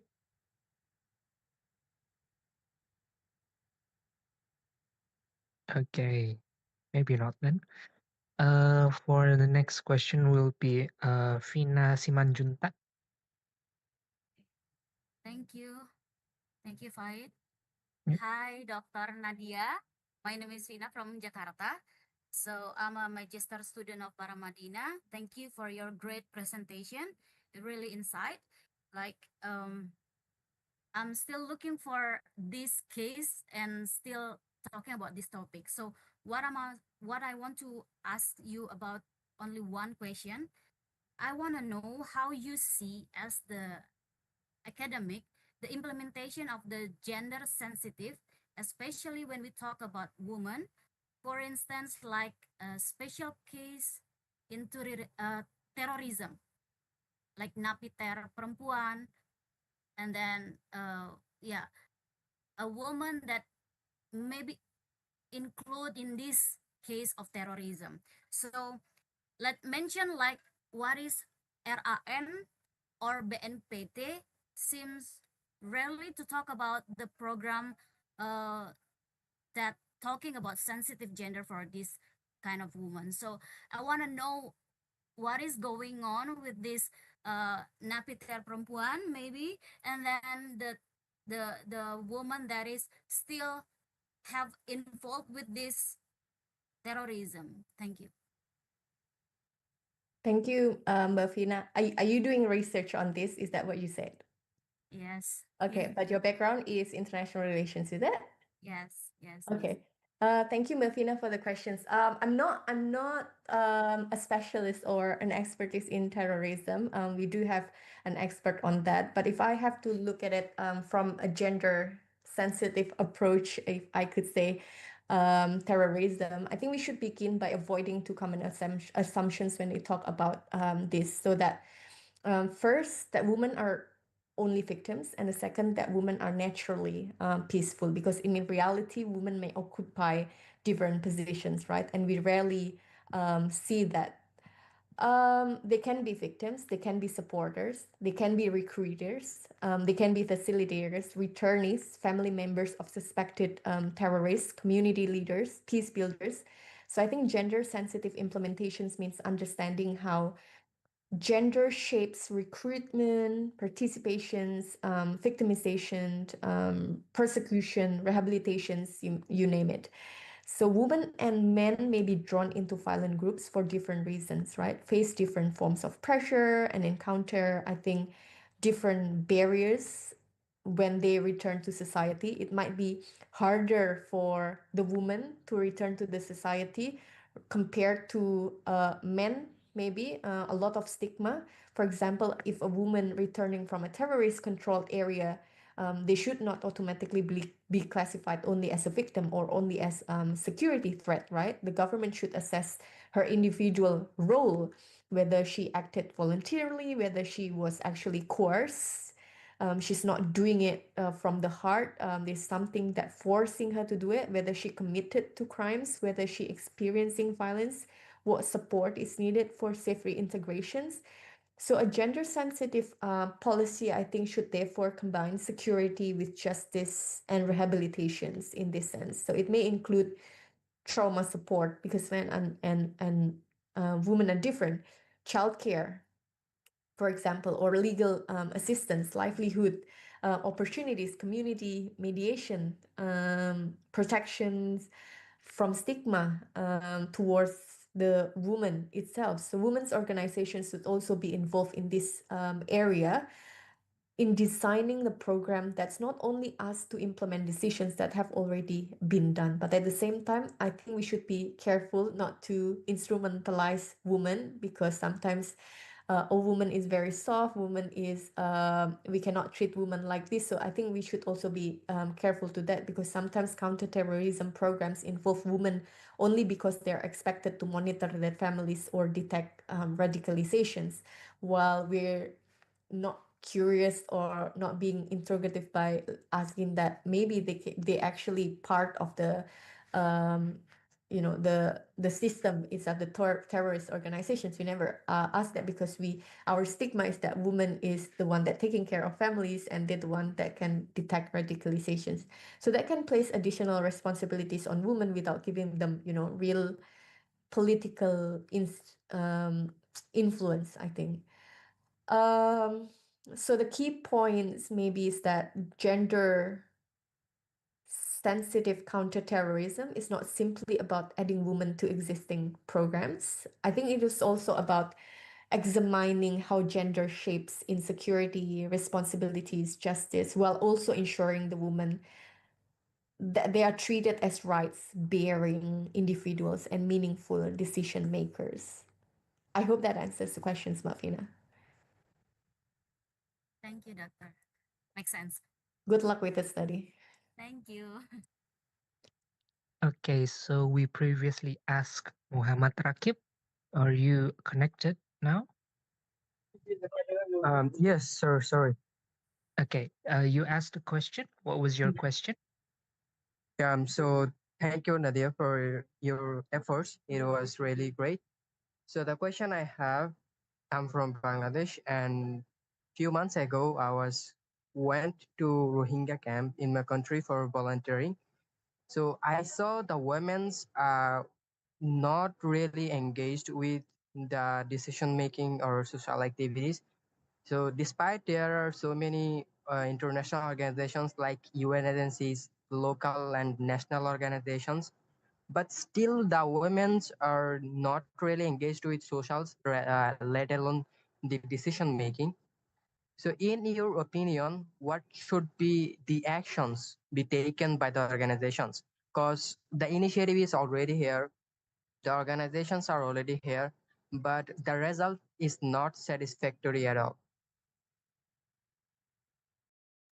Thank you, Rakib. Does that mean that the women are involved in the organizations, but the solutions is not actually solving the issue, or are they not being involved? No, the women are not really involved with social activities, decision making, or the organizations. Okay. Thank you for raising that and to engaging in the discussion. I think sometimes the problem is not simply that women are absent from the international organizations. Um, it is that they're often present without sufficient authority, resources, or influence over the final decisions. Because in the end, international organizations have programs, international organizations have donors, for example. Um, they have the aims and everything in their mind already. So organizations such as the UN should move beyond numerical representations and focus on a meaningful participation. So say for example, there's not a lot of women involved in or not a lot of women participating, but as long as it's focusing on the representative, I think it is more important rather than just focusing on the numerical representations, because this means placing women in a positions where they can shape the mandates, budgets, negotiation priorities, peacekeeping strategies, and post-conflict programs, rather than limiting them to advisory or gender-specific roles. And I think there are several practical actions organizations can take in this regard, where they can set a clear targets, for example, for women's representations in senior leadership, mediation teams, peace operations, decision-making process, or they can also make like participation possible by addressing practical barriers such as unsafe working environments, harassment, exclusion from informal networks, and so on. So I think the key action is to move from inclusion as visibility to inclusion um, as power. So women should not be only in the room, they should be able to influence what the room decides. But again, usually organizations always have an agenda. They have to discuss with the donors also, maybe, which might not be then the final of the decisions in the end, usually does not satisfy those who are in the grassroots. But understanding that the key actors are being involved, I think that's all that matters, rather than a lot of people are involved in it, but in the end, it's not creating any changes to the societies. I hope that answers the questions, Rakib. Yes, thank you.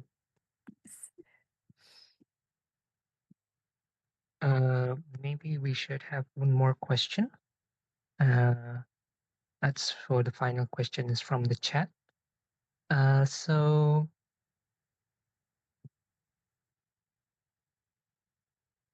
we would like to ask Anissa Damayanti's question, which is, my question is, Indonesia is the largest Muslim population in the world, and being a moderate face of Islam in the world, what is the best conflict resolution if religious violence takes place again in Indonesia?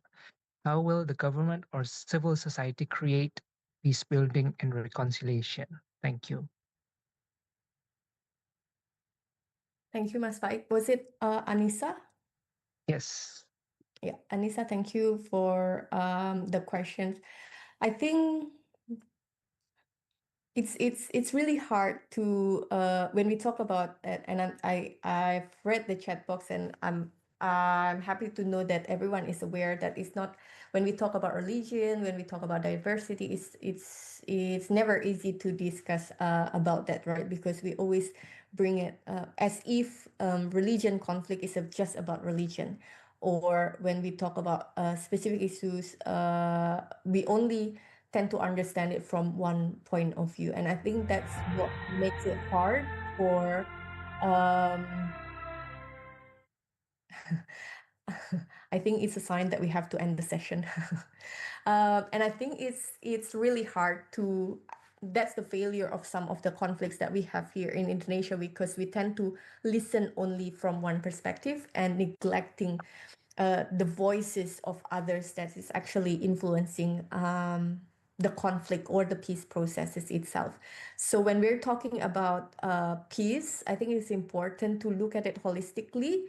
When we picture it as religious issues, it might not be just about religion. It might also be about politics. It might also be about economy that we have to look at, or it might also be about the threats towards the woman or the children, educations, and so on.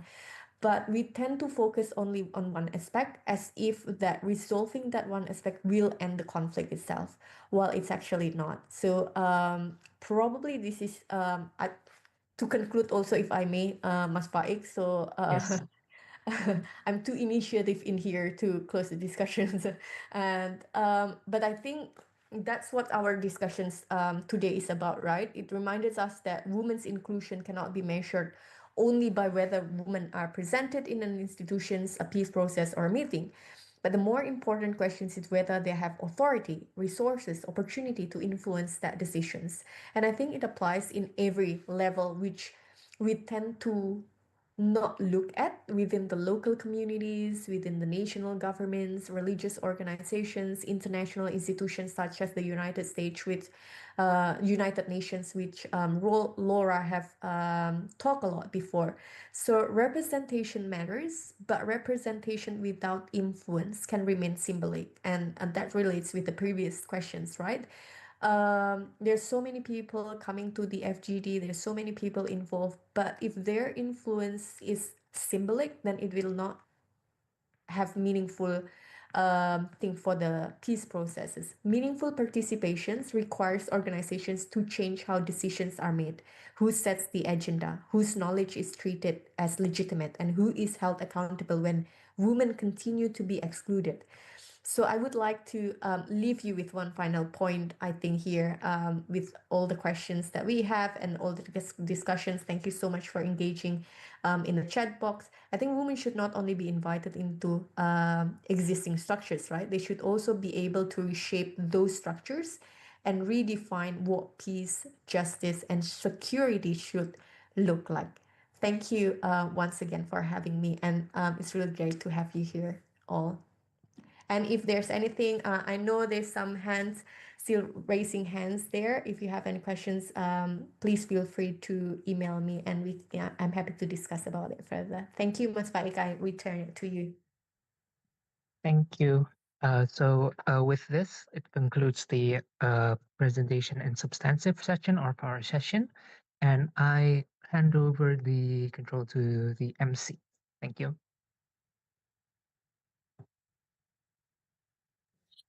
Thank you so much to Dr. Nadia Farabi, PhD, for the insightful presentation, and thank you, Mr. Faik, for leading the discussion session.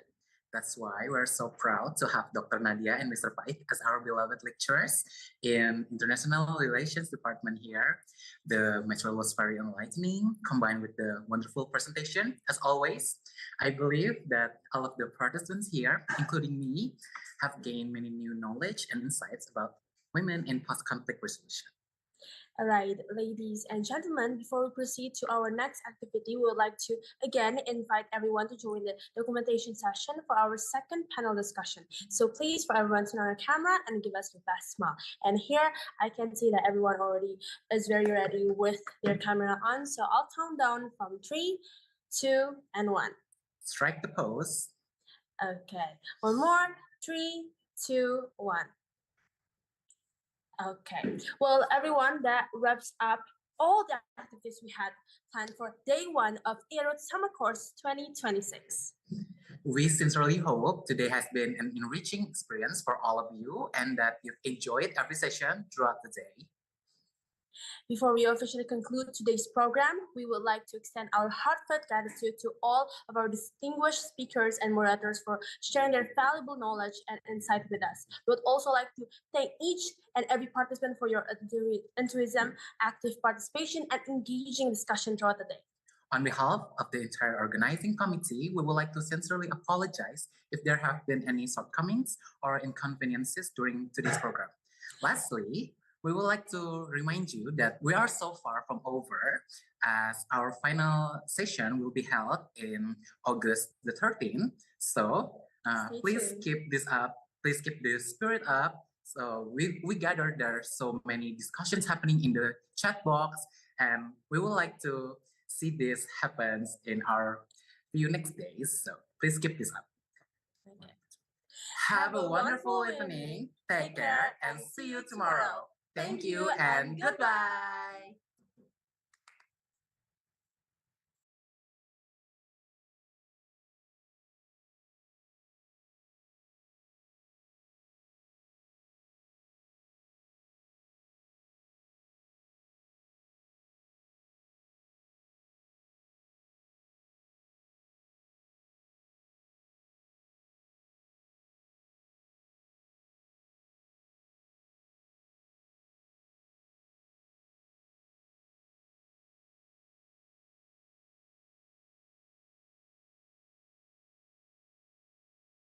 Recording stopped.